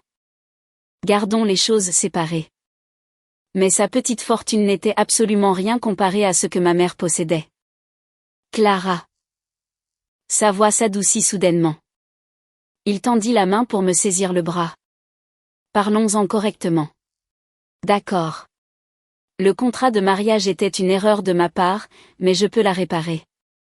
Je vais déchirer l'accord tout de suite. À quoi bon le déchirer? Je reculai d'un pas, esquivant sa main. Marc, ce que tu as notarié n'était pas un document. C'était ton attitude. Tu as signé un contrat de mariage la veille de notre engagement légal et tu m'as dit que ce n'était qu'une formalité. Tu penses que je suis stupide ou que ma mère est stupide? Des invités aux tables environnantes commencèrent à chuchoter. J'entendis quelqu'un dire, c'était donc le jeu de la famille Laurent. Quelqu'un d'autre marmonna. La famille de la mariée a vraiment fait profil bas. Suzanne paniqua complètement. Elle saisit la manche de Marc et siffla. Marc, arrange ça tout de suite. Tout le monde regarde. Si ça échoue, comment notre famille pourra-t-elle se montrer à nouveau? Marc prit une grande inspiration, les yeux légèrement rougis. Mais c'était quelqu'un qui avait mené des batailles dans le monde des affaires, et il maîtrisa rapidement ses émotions. Il se retourna, s'inclina profondément devant la foule et éleva la voix. Tout le monde, il y a eu un malentendu aujourd'hui. Clara et moi avons toujours eu une excellente relation. Le contrat de mariage était entièrement l'idée de mon père. Personnellement, je ne me soucie pas du tout de ces choses. Victoria a le droit de retirer le cadeau de mariage, mais mes fiançailles avec Clara restent inchangées. Marc Laurent. Je suis désolé, dis-je doucement, le coupant. L'attention de toute la pièce se reporta sur moi. Je regardai Marc, regardant son beau visage, sur lequel était actuellement inscrit la panique et le calcul. J'eus soudain l'impression de regarder un étranger complet. Nous sortions ensemble depuis 2 ans. Il avait toujours été attentionné et généreux. Il m'avait emmené à des dîners de sushi qui coûtaient $2000, m'avait acheté des sacs de luxe pour les vacances, et postait constamment des photos en ligne montrant à quel point il m'adorait. Je pensais que c'était de l'amour. Ce n'est qu'hier, quand il est revenu avec ce contrat de mariage, m'a passé le bras autour de l'épaule et m'a dit « Ne t'inquiète pas trop », que j'ai finalement compris. Toute sa douceur était construite sur la prémisse qu'il était supérieur et que j'étais inférieur. Au moment où la balance a basculé, son affection s'est effondrée comme un château de sable frappé par une vague. Nos fiançailles. Je le regardai droit dans les yeux et parlais clairement. Sont suspendus. La tête de Marc se leva brusquement. Clara. Suzanne cria. Qu'est-ce que tu veux dire? Tu annules le mariage? Sais-tu combien de personnes sont ici aujourd'hui? Comment sommes-nous censés expliquer cela? Je regardai Suzanne et lui fis un léger sourire. Madame Laurent, lorsque vous avez fait rédiger ce contrat de mariage, vous avez littéralement dit que même entre membres de la famille, les questions d'argent devaient être claires comme de l'eau de roche. Le mariage est une affaire énorme, il faut donc qu'elle soit encore plus claire. Vous aviez raison. Il faut que ce soit clair comme de l'eau de roche. Et puisque nous sommes clairs, le mariage lui-même doit être reconsidéré, n'est-ce pas? Le visage de Suzanne prit la couleur d'une prune meurtrie. La salle de bal était si silencieuse qu'on pouvait entendre le bourdonnement des bouches d'aération. Je me tournai pour regarder ma mère sur scène. Elle me fit un signe de tête à peine perceptible. Puis je soulevai l'ourlet de ma robe et me dirigeai vers la sortie. Derrière moi, j'entendis la voix de Marc, tendue à l'extrême. Clara Martin, si vous franchissez cette porte aujourd'hui, ne le regrettez pas. Je ne regardai pas en arrière. La salle de bal derrière moi explosa dans un chaos absolu. Des bruits de verres brisés, des cris, des chaises renversées et les pleurs perçants de Suzanne se mêlèrent. Mais je continuais de marcher sur mes talons nudes, pas à pas, hors des lourdes doubles portes aux poignées de laiton brillantes. Dehors se trouvait un couloir vide et silencieux. Le tapis était épais, et mes pas ne faisaient aucun bruit. Je me sentis soudainement complètement légère, comme si une lourde coquille avait été soulevée de moi. Chloé avait glissé dehors après moi à un moment donné. Elle me serra dans ses bras, sa voix brisée par les larmes. « Ma belle, tu es une dure. J'ai tout enregistré. Je vais en faire un film et te l'envoyer. Chaque fois que tu voudras le revivre, tu n'auras qu'à appuyer sur lecture. » Je posai ma tête sur son épaule, enfouis mon visage dans le col pelucheux de sa veste et sentis la légère odeur de sa lessive. « Chloé, je veux rentrer à la maison. » « Allons-y. Je te conduirai. » Au cours des 3 jours suivants, mon téléphone a littéralement explosé. Marc m'a appelé plus de 40 fois le premier jour. Je n'ai pas répondu une seule fois. Puis il est passé au SMS. Ils ont commencé par « Clara, je sais que j'ai eu tort. » Puis sont passés à « Peux-tu juste décrocher le téléphone ?» et ont finalement dégénéré en « Clara, tu fais vraiment ça ?» Le ton est passé de suppliant à une impatience à peine voilée et finalement à un long mémo vocal. J'ai appuyé et écouté. Sa voix était incroyablement. J'ai eu le contrat de mariage juste comme filet de sécurité. Tu n'allais pas perdre un seul sou. Ta mère qui retire le cadeau sur le champ a humilié toute ma famille. Tu ne penses pas que j'ai droit à une explication pour ça? J'ai transféré le mémo vocal à Chloé. Chloé a répondu instantanément. Il ne comprend toujours pas. Il pense que le problème est qu'il a essayé de se protéger. Ta mère a riposté. Et maintenant, il a l'impression d'avoir perdu l'affaire et veut une compensation. Heureusement que tu n'as pas épousé ce psychopathe. Ma mère ne m'a pas du tout fait pression. La nuit où je suis rentrée, elle a juste préparé une lasagne maison, l'a posée devant moi et a dit « Mange. Pense aux choses après avoir mangé. » J'ai pris quelques bouchées et j'ai soudain demandé « Maman, quand as-tu préparé tout ça ?» Préparé quoi? La contre-attaque avec les rapports d'actifs. Ma mère a pris une bouchée de salade et a dit lentement, dès le jour où son père a insisté pour le mariage et nous a dit à quel point Marc était formidable et à quel point tu avais de la chance d'épouser leur famille, j'ai commencé à préparer ce jour-là. J'ai figé. C'était 6 mois après le début de ma relation avec Marc. Ses parents m'avaient invité à dîner. Pendant tout le repas, Suzanne n'avait cessé de souligner à quel point la famille Laurent était prospère. Finalement, elle m'avait tapoté la main et dit, « Clara, même si tu viens d'un milieu ordinaire, cela ne nous dérange pas. Tant que tu traites bien Marc, c'est tout ce qui compte. » Quand je suis rentrée et que je l'ai dit à ma mère, ma voix semblait un peu blessée. Ma mère a écouté sans dire un mot, puis a demandé, « Clara, à ton avis, qu'est-ce qu'il aime chez toi ?» Il dit que je suis douce et innocente, pas matérialiste comme les autres filles, ai-je répondu. Ma mère a posé ses aiguilles à tricoter, m'a regardé longuement et a finalement dit, « Il te trouve innocente parce qu'il ne sait pas combien d'argent tu as réellement. Voyons s'il te traitera toujours d'innocente quand il le saura. » Je ne l'avais pas comprise à l'époque. Je comprenais maintenant. Marc Laurent aimait la Clara Martin non matérialiste, une simple institutrice qui ne se battrait pas pour les biens, qui n'aurait aucune arrière-pensée envers sa richesse. Si sûr, si facile. Il pouvait sans cesse étaler sa richesse devant moi et jouir de mon admiration et de ma gratitude. Mais il n'avait jamais réalisé que son admiration n'était en fait que ma tolérance polie envers son arrogance.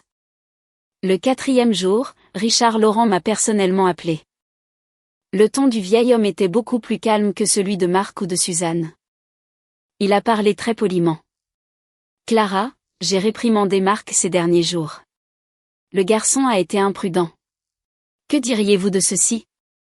Fixons une heure.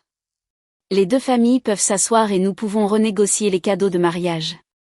Quelles que soient vos exigences, nommez-les. Je ferai de mon mieux pour les satisfaire. » Je me tenais sur mon balcon, serrant mon téléphone, regardant des draps colorés sécher sur le toit de l'immeuble d'en face. Je me sentais incroyablement calme. « Monsieur Laurent, dis-je, je ne souhaite pas vraiment discuter de cela pour le moment. » L'autre extrémité resta silencieuse un instant. Puis Richard dit, Clara, Marc t'aime vraiment. Il a mal géré cela, mais tu ne peux pas jeter aux orties une relation de 2 ans pour une seule erreur. Le mariage est un engagement énorme. Faire un caprice ne résoudra rien. Je ne fais pas de caprice, dis-je. Je me demande juste s'il n'avait pas été pris en flagrant délit avec le contrat de mariage et si ma mère n'avait pas publiquement retiré le cadeau, la famille Laurent proposerait de renégocier en ce moment. Le téléphone resta complètement silencieux. Après un long moment, Richard soupira. Clara, vous êtes une fille intelligente. Réfléchissez-y encore. J'attendrai de vos nouvelles. J'ai raccroché et supprimé le dernier long message vocal que Marc m'avait envoyé. Puis j'ai ouvert la vidéo que Chloé m'avait envoyée de la fête de fiançailles. Dans la vidéo, ma mère était sur scène, son ton glacial alors qu'elle déclarait que les immeubles ne seraient plus offerts en cadeau. La caméra a balayé le visage de Suzanne, passant de l'extase à la fureur, puis à la silhouette de Marc tremblant violemment. J'ai fait glisser la barre de progression jusqu'au moment juste avant que ma mère ne monte sur scène. Elle a ajusté le col de sa robe, a pris une profonde inspiration et a marché, le menton haut. Je l'avais regardée marcher ainsi pendant plus de 20 ans. Quand j'étais petite, elle me tenait la main au supermarché, le dos tout aussi droit, ne marchandant jamais pour des centimes. À l'époque, mon père venait de divorcer d'elle, la laissant avec absolument rien. Elle m'a élevée seule dans un petit appartement de 55 mètres carrés. Tous les proches disaient que la vie de Victoria était finie. Elle n'a pas dit un mot. Elle a emprunté quelques milliers et a ouvert sa première clinique. 20 ans plus tard, cette clinique était une énorme franchise. Et la voilà, debout sur la scène des fiançailles de sa fille, brisant le petit complot d'une famille arrogante avec une seule phrase. Mon nez me piqua. Je posai mon téléphone face contre terre sur la table. Dehors, le ciel s'était obscurci et les lumières de la ville s'allumaient une par une. Je pris mon téléphone et envoyai un SMS à Marc. Prenons un peu de temps pour nous calmer. Le mariage est reporté indéfiniment. Nous parlerons plus tard. J'appuyai sur envoyer, éteignis mon téléphone et le jetai dans un tiroir. Mais je savais que ce n'était pas fini. Marc n'était pas du genre à abandonner facilement, et Suzanne certainement pas. Il tramait absolument quelque chose car pour une famille qui se vantait constamment d'être de la haute société, être publiquement giflé par la famille de la mariée était bien pire que de perdre quelques immeubles de bureaux. Et ce contrat de mariage. J'avais le sentiment que le véritable but n'était pas seulement un filet de sécurité. Il y avait des choses que je n'avais pas encore découvertes. Je rallumai mon téléphone et envoyai un SMS à Chloé. Fais-moi une faveur. Examine l'accord d'exploitation de la LLC pour les 2 gymnases de Marc. Découvre qui sont les véritables actionnaires. Chloé répondit instantanément. En cours. Je fixai le mot « actionnaire » sur l'écran et eus soudain l'impression que les choses étaient bien plus compliquées que je ne l'avais imaginé. Marc avait dit que ses actifs étaient en son nom, mais la répartition des capitaux propres des gymnases et leur enregistrement dans le contrat de mariage était incroyablement vague. Je n'avais pas regardé attentivement à l'époque, mais en y repensant, il y avait un nom enfoui là-dedans, Kevin Laurent. Kevin était le frère cadet de Marc, de 5 ans son cadet, qui n'avait jamais eu de vrai travail. Pourquoi son nom figurait-il sur la liste des actionnaires ? Avant que je puisse réfléchir davantage, mon téléphone vibra à nouveau. C'était un nouveau SMS de Chloé. Ma belle, tu ne vas pas croire ça. Je viens de faire un rapide examen des principales transactions récentes de Marc. Devine quoi ?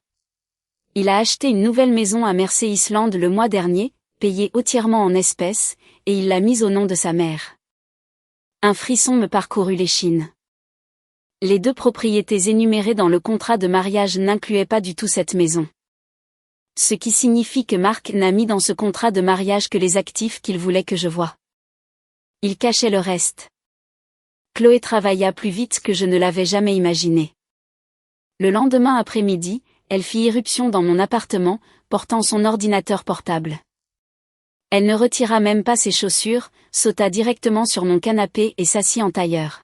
« Ma fille, devine ce que j'ai trouvé ?» Elle tourna l'écran vers moi. C'était le dossier d'entreprise des 2 gymnases de Marc. Le membre gérant était bien Marc Laurent, mais la répartition des actionnaires montrait 3 personnes. Marc détenait 40%, Richard Laurent détenait 35% et Kevin Laurent détenait 25%. Il ne t'a pas dit que ces 2 gymnases lui appartenaient entièrement? Chloé tapota l'écran avec son stylo. 60% des parts ne sont même pas entre ses mains. Qu'est-ce qu'il notariait exactement? Je fixais les chiffres à l'écran, mon cerveau tournant rapidement. Cela signifiait que lorsque Marc a fait son contrat de mariage, il a revendiqué 100% des capitaux propres du gymnase comme son propre actif. Il a délibérément caché le fait que son père et son frère possédaient des parts. Ses avocats n'ont pas effectué d'audit médico-légal approfondi sur les titres tant qu'il a fourni un document de base. Ils l'ont juste tamponné dans le contrat de mariage. Pourquoi ferait-il cela? La seule explication était qu'il voulait que sa valeur nette ait l'air massive sur le papier. Des dizaines de millions semblent incroyablement impressionnants, mais si vous enlevez les parts de son père et de son frère, ce qu'il possédait réellement était probablement moins de la moitié de cela. Ça s'améliore. Chloé a tapé quelques touches et a affiché un registre des transactions immobilières. Le 15 du mois dernier, Marc a acheté une maison de 278 mètres carrés à Emerald Bay Estate sur Mersey Island. Le prix de vente était d'environ 4 millions de dollars, payés en totalité, en une seule somme. Devinez au nom de qui est l'acte de propriété? Suzanne Laurent, dis-je. 10 points pour Gryffondor, a claqué Chloé des doigts. Quand as-tu compris ça? Hier. Quand tu m'as dit que ces transactions étaient bizarres. J'avais un pressentiment. Je m'appuyais contre le canapé, fixant le lustre au plafond. Son contrat de mariage ne listait que 2 propriétés. L'une est une vieille maison que ses parents avaient achetée il y a des années et lui avaient transférée. L'autre est un condo qu'il avait contracté un prêt hypothécaire il y a 2 ans. Cette maison de Mersey Island qu'il venait d'acheter n'était pas du tout sur la liste. Pourquoi? Parce que s'il l'avait mise sur la liste, elle aurait été officiellement reconnue comme un actif acquis juste avant le mariage, la rendant dangereusement proche d'un actif matrimonial. Alors, il l'a juste laissée de côté et l'a mise au nom de sa mère, termina Chloé. Sur le papier, ça n'a absolument rien à voir avec lui. Puis, après votre mariage, sa mère lui transfère discrètement l'acte de propriété. Boum. Parfaitement caché de toi. La pièce resta silencieuse quelques secondes. Puis, je ris. Marc. Oh, Marc. Tu n'arrêtais pas de dire que le contrat de mariage n'était qu'une formalité. Mais avant même de marcher dans l'allée, tu t'es creusé un énorme tunnel d'évasion. Tu as notarié ce que tu pouvais, caché ce que tu pouvais, menti sur ce que tu pouvais, puis tu m'as passé le bras autour de l'épaule et m'as dit de ne pas trop y penser. Comment aurais-je pu ne pas y penser? Clara. Chloé ferma son ordinateur portable, son visage devenant sérieux. Qu'est-ce que tu vas faire? Vas-tu l'exposer? Je réfléchis un instant et secouai la tête. Pas de précipitation. Voyons quelle est leur prochaine étape. Vas-tu encore lui parler? Je pris mon verre d'eau sur la table basse et pris une gorgée. Au minimum, je dois savoir exactement combien d'autres choses il me cache. Cette nuit-là, Marc rappela. Cette fois, je répondis. Sa voix semblait beaucoup plus épuisée. Clara, tu as enfin décroché. J'ai vraiment réfléchi ces derniers jours. Il parlait plus lentement que d'habitude, injectant une sincérité délibérée dans son ton. Le contrat de mariage était mon erreur. J'ai trop écouté mon père et j'ai ignoré tes sentiments. Peux-tu me donner une chance? Rencontrons-nous et parlons-en. Je viendrai te chercher. Nous trouverons un endroit calme. Je me dirigeai vers la fenêtre, regardant les phares des voitures filer dans la rue. De quoi veux-tu parler? Notre avenir, dit-il. Clara, je veux vraiment t'épouser. Ces 2 dernières années étaient réelles. Tu ne peux pas me condamner à mort pour une seule erreur. Ta mère a retiré le cadeau. D'accord. Je me fiche de cet argent. Tu ne te fiches pas? Non, vraiment. Je t'épouse, pas l'argent de ta famille. En écoutant ses vœux passionnés, Tout ce que je pouvais imaginer, c'était les documents d'entreprise avec le nom de Kevin dessus et l'acte de propriété de la maison de Mersey Island portant le nom de Suzanne. Marc, dis-je doucement. Lorsque tu as signé ce contrat de mariage, est-ce que 100% des parts de ces gymnases étaient vraiment sous ton nom? Le téléphone tomba instantanément dans un silence de mort. C'était un silence perçant et inconfortable, comme si quelqu'un avait arraché la prise d'une enceinte. Il lui fallut 7 ou 8 secondes complètes pour répondre. Sa voix visiblement plus tendue. Pourquoi poses-tu cette question de nulle part? Juste par curiosité. Mon ton était parfaitement calme. Tu m'as dit que tu valais des dizaines de millions. Faisons le calcul. Tes 2 propriétés, tes voitures, tes actions, ça fait peut-être 7 millions. Ajoute les parts du gymnase et cela dépasse à peine les 10 millions. Mais je me souviens que tu as mentionné que ton frère travaille au gymnase. Possède-t-il des actions? Clara, parlons-en en personne, d'accord? Pourquoi ne pouvons-nous pas en parler tout de suite? Un autre silence. Puis Marc laissa échapper un rire sec. D'accord, d'accord. Je vais te dire la vérité. Mon frère a une petite participation dans les gymnases, mais ce n'est pas beaucoup. Quand j'ai fait le contrat de mariage, j'ai juste oublié de l'expliquer à mes avocats. Je peux y retourner et le modifier. Ce n'est pas un gros problème. Oublier, répétai-je le mot. Tu as oublié quelque chose d'aussi énorme? Clara. Son ton craqua finalement, révélant son impatience. Que essaies-tu exactement de dire? Si tu penses que le contrat de mariage est un problème, je vais le déchirer et en faire un nouveau. J'ai dit que je le réparerais. Pourquoi traînes-tu ça en longueur? Je fermai les yeux et lâchai un long souffle. Marc, je ne traîne pas en longueur.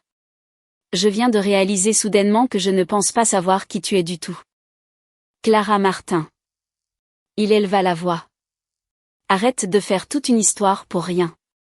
Oui, j'ai foiré le contrat de mariage, mais je propose de le réparer. Et toi et ta mère, vous nous avez tendu un piège à la fête, humilié toute ma famille, et maintenant vous m'interrogez sur des actions. Que veux-tu réellement si tu ne veux pas te marier? Dis-le. Arrête de jouer à ces jeux. D'accord, dis-je. Alors ne nous marions pas. La ligne devint silencieuse. Quelques secondes plus tard, je l'entendis laisser échapper un souffle rauque et furieux, puis la tonalité retentit. Il avait raccroché. Je retirai le téléphone et fixai l'écran, appel terminé. Je me sentais étonnamment en paix. 2 jours plus tard, Suzanne Laurent se présenta à ma porte. Elle apporta 2 boîtes coûteuses de truffes importées, un panier de fruits biologiques et un visage complètement souriant. Clara, chérie, je suis venue te voir. Elle s'invita à entrer, retira ses chaussures, s'assit sur le canapé et examina notre salon. Bien que l'appartement de ma mère ne soit pas immense, il était impeccablement décoré. 2 tableaux contemporains originaux pendaient au mur et un service à thé en céramique sur mesure était posé sur la table. Les yeux de Suzanne papillonnèrent, son sourire vacilla une microseconde avant de revenir en force. Ma mère lui versa une tasse de thé et la salua froidement. Suzanne, qu'est-ce qui vous amène ici?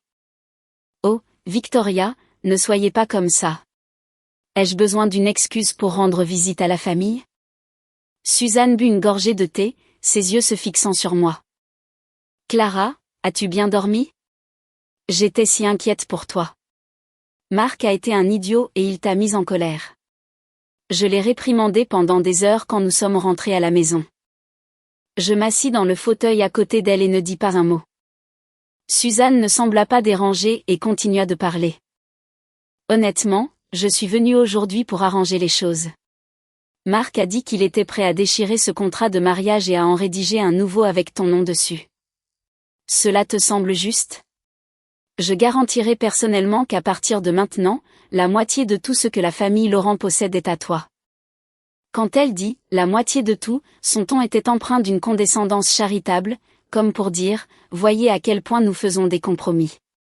Vous devriez accepter l'accord et être reconnaissante. » Je posai ma tasse de thé et souris. Suzanne, mettons de côté le contrat de mariage un instant. J'ai une question pour vous. Posez n'importe quoi. Cette maison à Mersey Island, elle est enregistrée à votre nom, n'est-ce pas? La main de Suzanne trembla violemment.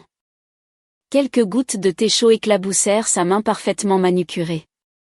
Elle claqua la tasse sur la table, son sourire figé sur son visage comme un masque de plastique rigide. Comment savez-vous pour Mersey Island? Ne vous inquiétez pas de la façon dont je sais. Mon ton resta poli. Je veux juste confirmer qu'il a payé. Suzanne ouvrit la bouche, ses yeux papillonnant tandis qu'elle calculait rapidement son prochain mouvement. Elle ne s'attendait clairement pas à ce que je sache pour la maison. Marc était notoirement secret. Il n'avait même pas dit à ses meilleurs amis qu'il l'avait acheté. C'est le père de Marc qui nous l'a acheté pour notre retraite, finit-elle par étouffer. Ça n'a rien à voir avec Marc. C'est en son nom. Mais Richard possède déjà 4 propriétés, dis-je doucement. Avait-il vraiment besoin de débourser 4 millions en espèces pour une autre maison de 278 mètres carrés juste pour la retraite? Suzanne fut complètement stupéfaite. Ses muscles faciaux tressaillirent. Soudain, elle se tourna vers ma mère, élevant la voix. Victoria, qu'est-ce que votre fille insinue? Qu'elle effectue des vérifications d'antécédents sur les propriétés de notre famille? Qu'est-ce que vous manigancez toutes les deux? Ma mère épluchait lentement une orange, ne prenant même pas la peine de lever les yeux. Suzanne, calmez-vous. Ma fille a juste posé une question. Tout ce que vous avez à faire, c'est d'y répondre. La poitrine de Suzanne se souleva.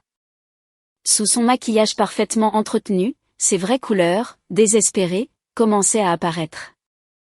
Elle était arrivée aujourd'hui armée de truffes et du compromis d'un nouveau contrat de mariage, supposant qu'elle pourrait facilement manipuler une fille d'une vingtaine d'années. Au lieu de cela, elle fut déjouée en moins de 10 minutes. Clara. Elle régula sa respiration et força un sourire sur son visage. Nous pouvons parler de la maison plus tard. Je suis venue ici aujourd'hui pour discuter du mariage. Écoutez, le fait de partir de la fête comme ça a causé un énorme scandale.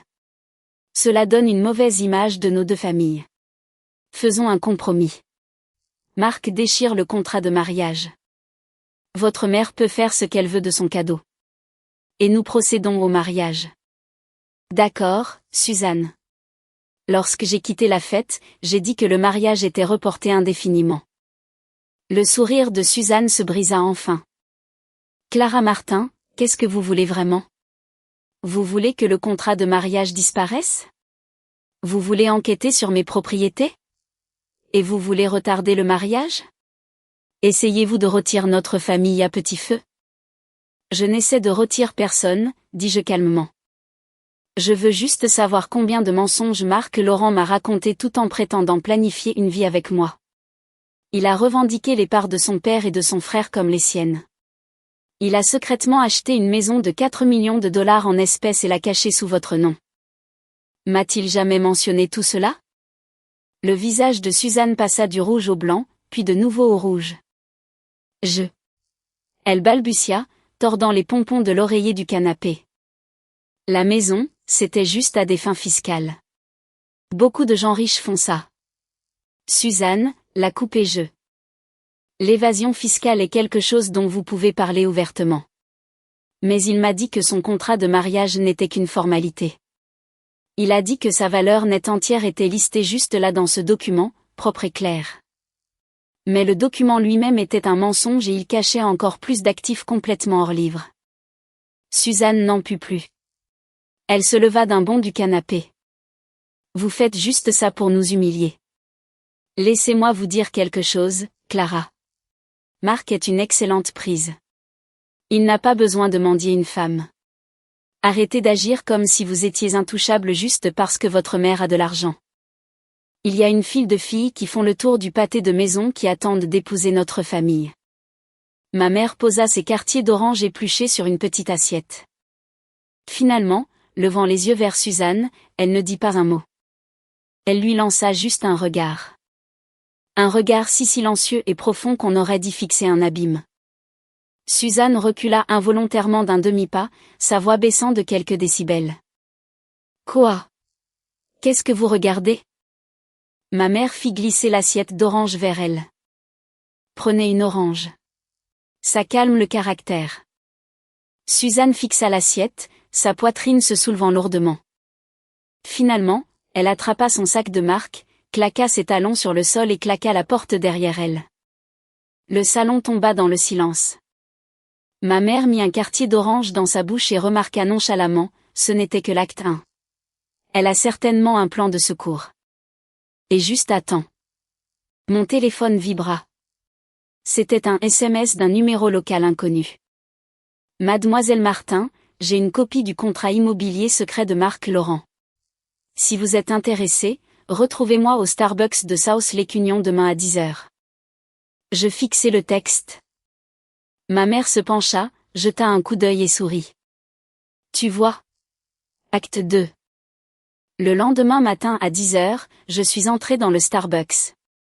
La personne qui m'avait envoyé le SMS était un homme d'une trentaine d'années, portant une veste gris foncé et des lunettes à monture métallique. Il ressemblait à un employé de bureau moyen. Il avait un americano à moitié vide devant lui, ayant clairement attendu un moment. Mademoiselle Martin. Il se leva et hocha la tête à mon approche. S'il vous plaît, asseyez-vous. Je suis David, le comptable de l'entreprise de Marc. Je m'assis, commandai une eau chaude et l'observai discrètement. David, que puis-je faire pour vous? David sortit une enveloppe manille de sa mallette et la fit glisser sur la table. À l'intérieur se trouve le contrat complet de la maison de Mersey Island que Marc a acheté le mois dernier, et plus important encore, une copie des relevés de virement bancaire. J'ouvris l'enveloppe.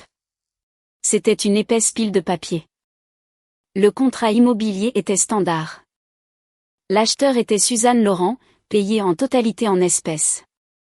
Mais quand je tournai la page pour le reçu de virement, mes yeux se fixèrent.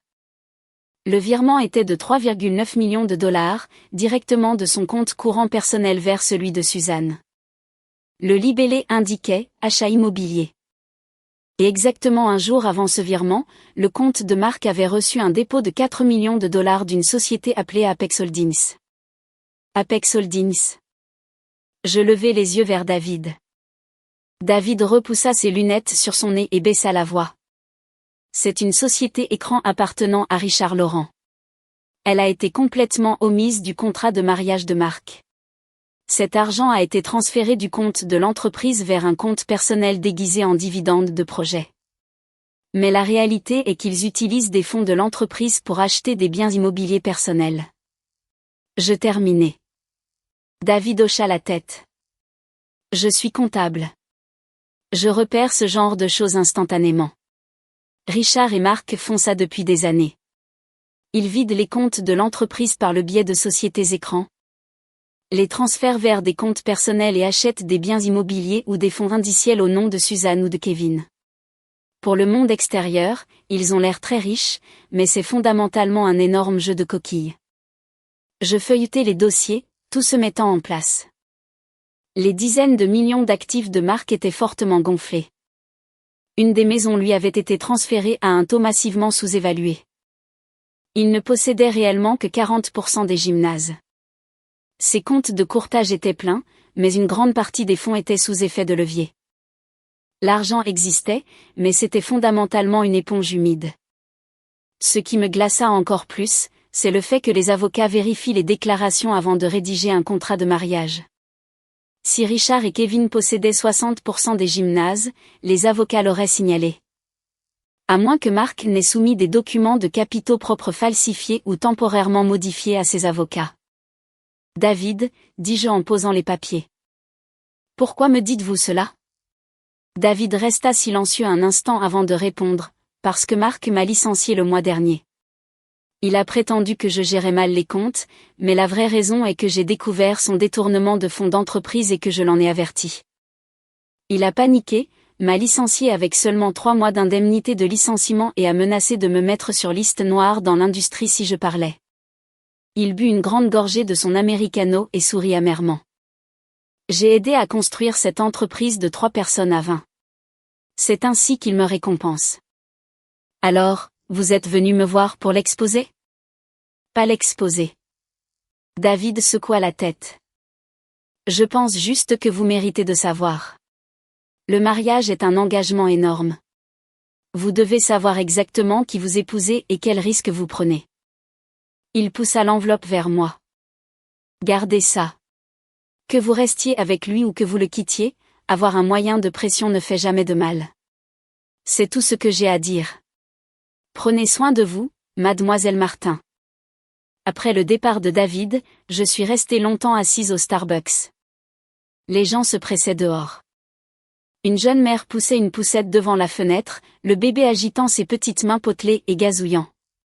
Je me suis soudain sentie complètement vide. Il y a à peine 2 mois, Marc et moi étions passés par cet endroit exact. Il avait dit, quand nous aurons un enfant, nous l'emmènerons ici pour un gâteau. Je croyais sincèrement que c'était une promesse. En y repensant maintenant, son ton était exactement le même que celui de ma mère disant « Je devrais mettre plus de sel dans le ragoût la prochaine fois ». Frivole, vide, complètement dénué de sens. Je pris mon téléphone et envoyai un SMS à Chloé. « Cherche Apex Holdings ». Chloé répondit immédiatement. Une autre énorme bombe. Une énorme. Quand je suis rentrée cet après-midi-là, ma mère arrosait ses plantes sur le balcon. Elle m'a regardé, n'a rien demandé, et a juste dit « Tu as fini de regarder l'enveloppe ?» Oui. Je me suis approchée et me suis appuyée sur la balustrade à côté d'elle. En bas, quelques personnes âgées jouaient aux échecs dans le pavillon de la cour. Le soleil était chaud et doré. Quel est le plan ? Je vais rencontrer Marc une dernière fois, ai-je dit. Je mettrai les dossiers juste devant lui et je verrai ce qu'il dit. Ma mère n'a pas arrêté d'arroser. De minuscules gouttelettes tombaient sur les feuilles de la plante. Tu as pris ta décision ? Oui. Quoi qu'il arrive, il est temps d'y mettre fin. Ma mère a marmonné son accord, a posé l'arrosoir et a essuyé la terre de ses mains. Clara. Maman veut juste que tu saches une chose. Quoi que tu décides, ces 2 immeubles de bureaux sont à toi pour toujours. Ce ne sont pas juste un cadeau de mariage. C'est ton filet de sécurité. Mon nez me piqua. J'ai tendu la main et lui ai serré le bras. Cette nuit-là, j'ai envoyé un SMS à Marc, demain à 15h, retrouvons-nous à notre endroit habituel. Il a répondu rapidement, d'accord. L'endroit habituel était le Waterfront Café où nous avions eu notre premier vrai rendez-vous. Il y a 2 ans, il avait 20 minutes de retard. Il est arrivé en courant, essoufflé, tenant un bouquet de roses champagne, s'excusant pour le trafic. Ce jour-là, il avait commandé un latte, et moi un chocolat chaud.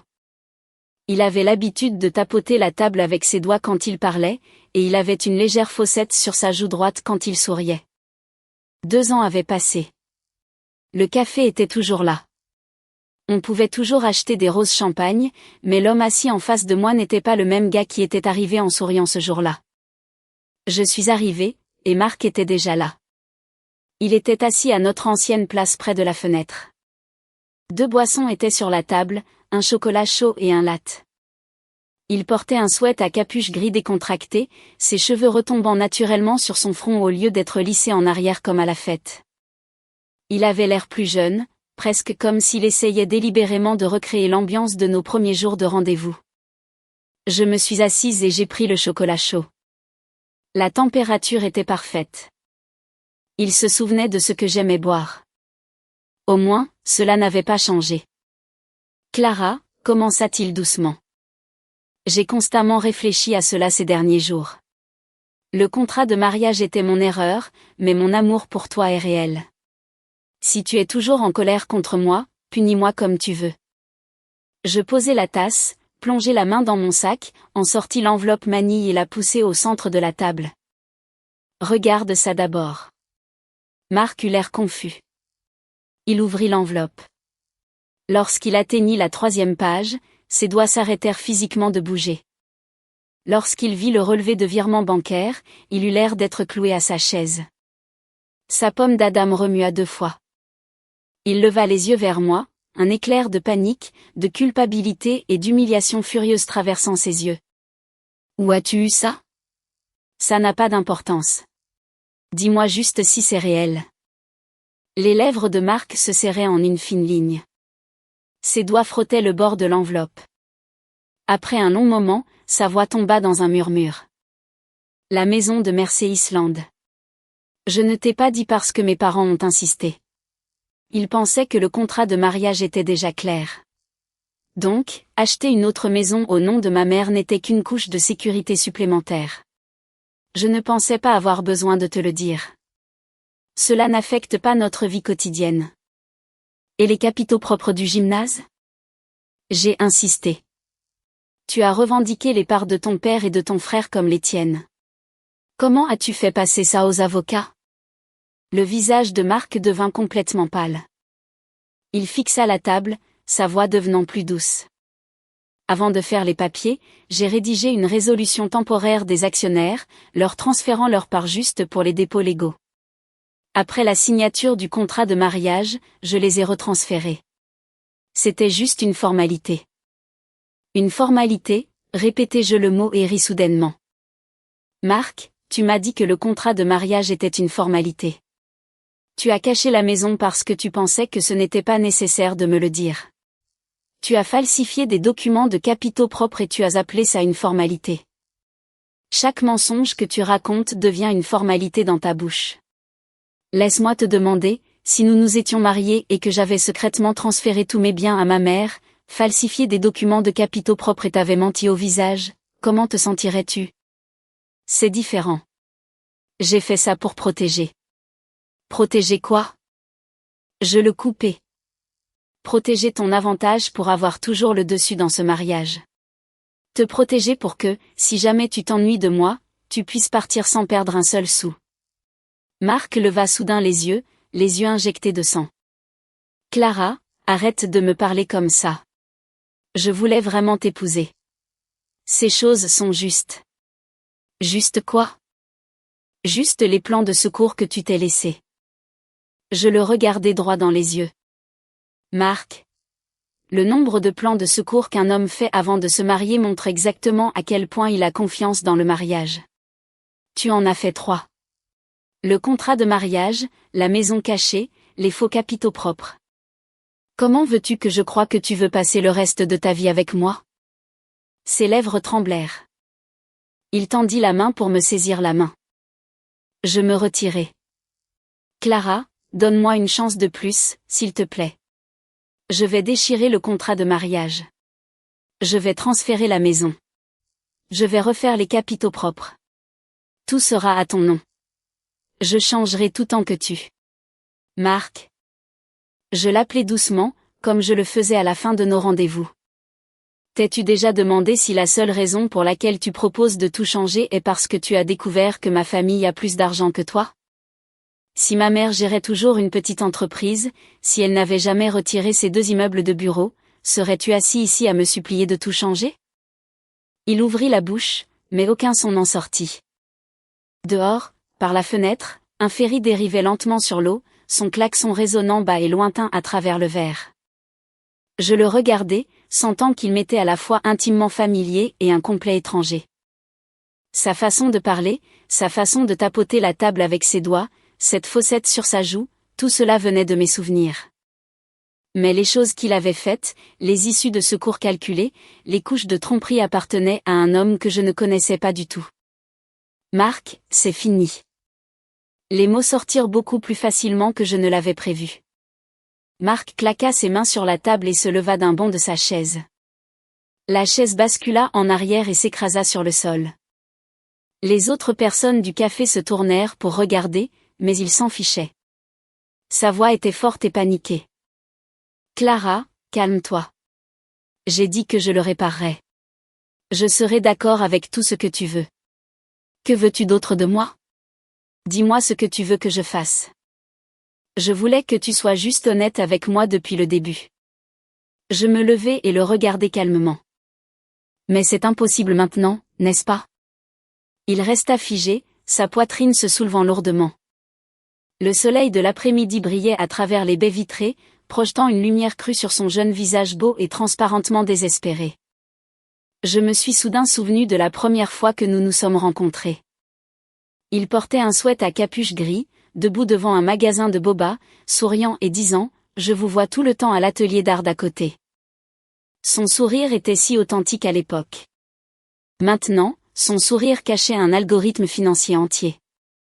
Je pris mon sac, le contournai et me dirigeai vers la porte. « Clara » cria-t-il derrière moi, la voix brisée. Je ne regardai pas en arrière. Lorsque je sortis du café, la brise du front de mer me frappa le visage. Elle était fraîche et rafraîchissante. Je me tins sur le trottoir, pris une profonde inspiration et sentis l'énorme nœud dans ma poitrine se dissoudre enfin. Mon téléphone vibra. « Chloé, tu as fini de parler ? Comment ça s'est passé ? » Je répondis en un mot. « Fini. » Chloé envoya un gif d'un câlin, suivi de « vers ce soir. » C'est ma tournée. Je souris et tapai, d'accord, l'endroit habituel. 3 mois plus tard, le réveillon du Nouvel An. J'étais assise dans le salon du nouvel appartement de ma mère à South-Lake-Union, l'aidant à installer les décorations de Noël. Dehors, des feux d'artifice explosaient les uns après les autres, illuminant la moitié du ciel nocturne. Chloé était assise en tailleur sur le canapé, tenant sa fille de 3 ans, mangeant des cerises et plaisantant avec ma mère. Tout était bruyant, chaotique et chaleureux. L'odeur de lasagne maison emplissait l'air, rendant la nuit d'hiver incroyablement douillette. Mon téléphone vibra. Un SMS d'un numéro inconnu. C'était Marc. Il avait changé de numéro, mais sa photo de profil était toujours celle que j'avais prise de lui regardant par la fenêtre du café du front de mer. Le texte était court. Clara, bonne année. Je me fiance le mois prochain. C'est un arrangement familial. Si je t'ai jamais fait du tort dans le passé, je veux te dire que je suis désolée. Je fixai le texte pendant quelques secondes, puis le supprima. Chloé se pencha. Qui était ce ? Personne. Juste du spam. Chloé me lança un regard suspicieux, mais n'insista pas. Sa fille tendit la main vers le bol de bonbons sur la table, et elle l'attrapa rapidement en criant « Petit monstre, plus de sucre pour toi ». Je m'adossai au canapé, regardant le compte à rebours du Nouvel An diffusé à la télévision, et souris sans m'en rendre compte. Il y a 3 mois, j'étais assise dans ce café, regardant le visage paniqué de Marc, pensant que j'avais aimé la mauvaise personne. 3 mois plus tard, je pouvais calmement supprimer son message, puis revenir à me disputer avec ma mère pour savoir si une décoration était de travers. Ça faisait du bien. Pendant le dîner, ma mère a bu un peu de vin rouge, ses joues légèrement rougies. Elle a tapoté son verre, s'éclaircissant la gorge exactement comme elle l'avait fait à la fête de fiançailles. « Clara, je veux te soumettre quelque chose. » Oui, ce nouveau projet en centre-ville démarre après les fêtes.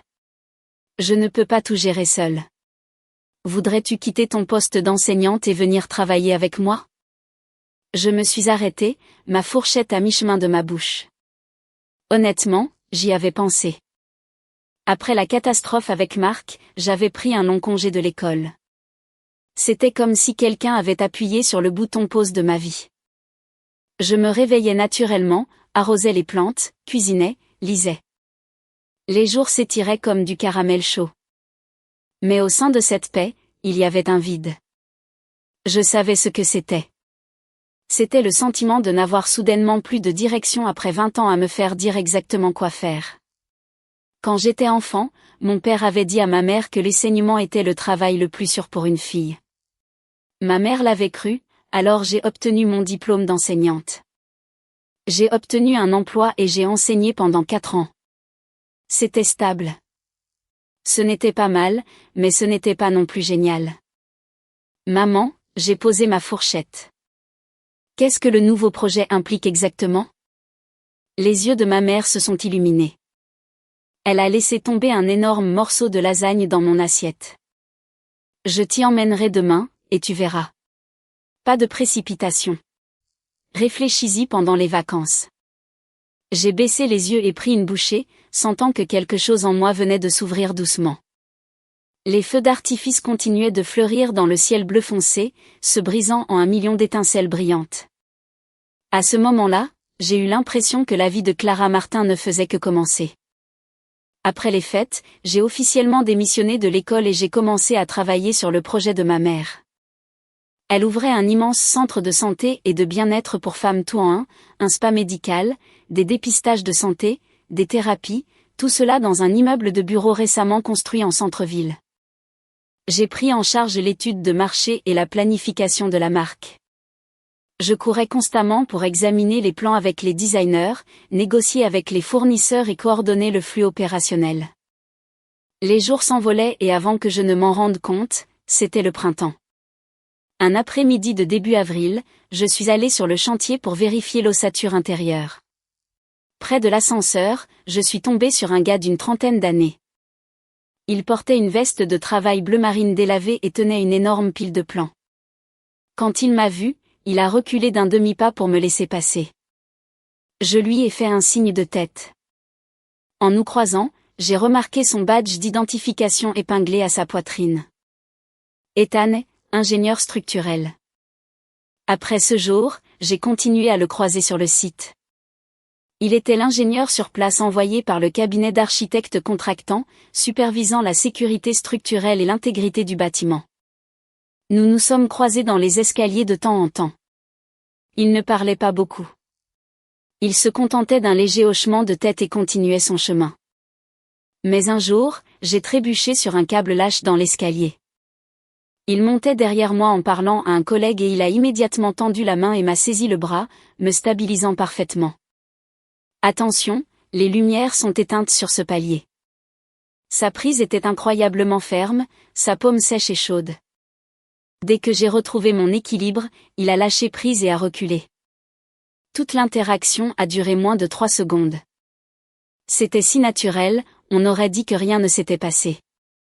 Alors que le projet approchait de son terme, nous avons organisé une inspection conjointe du site. À la fin de la réunion, Ethan est venu avec une liste de points à vérifier pour que je la signe. J'ai signé les documents sans lever les yeux. Lorsque je les lui ai rendus, j'ai réalisé qu'il était toujours là, l'air un peu nerveux. Mademoiselle Martin, dit-il en désignant la fenêtre vers la rue en contrebas. Les cerisiers sont en fleurs. Ils sont très beaux. Si vous partez pour la journée, vous devriez aller jeter un œil. Je me suis figée une seconde, puis j'ai souri. Il y avait en effet un énorme cerisier juste devant le bâtiment. Les pétales rose pâle brillaient pratiquement sous le soleil de fin d'après-midi. J'ai fermé mon classeur. Allons voir. Nous sommes descendus ensemble et nous nous sommes tenus sous l'arbre. La brise du soir a soufflé, faisant pleuvoir une averse de pétales sur nous. Il a soudain parlé. Mademoiselle Martin, mon contrat pour ce site se termine le mois prochain. Je suis censée être réaffectée à un nouveau projet, mais je peux demander à rester en tant qu'ingénieur de maintenance réside si vous pensez que ce serait pratique. Il s'est arrêté à mi-phrase, le bout de ses oreilles devenant rouge vif et il a tourné la tête pour fixer l'arbre. J'ai regardé son profil, sentant soudain l'énergie chaude, vibrante et croissante du printemps. C'était complètement différent du sentiment lourdement calculé et méticuleusement conçu que j'avais avec Marc. Ethan était comme sa veste de travail délavée, simple, authentique et complètement propre. Ethan, j'ai prononcé son nom. Il a tourné la tête dans le soleil doré. Ses yeux étaient incroyablement doux et chaleureux. Alors restez, dis-je. Je viendrai souvent dans ce bâtiment. Avoir quelqu'un pour veiller sur les choses pour moi serait formidable. Il cligna des yeux de surprise puis éclata d'un grand sourire. Son sourire était comme les cerisiers au-dessus de nous, ouverts, sans défense et soufflant librement dans le vent. Je détournai le regard et inclinai la tête vers l'arbre en pleine floraison.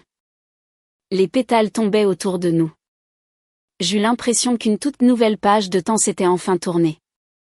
Au loin, j'aperçus ma mère sortant du hall principal du bâtiment.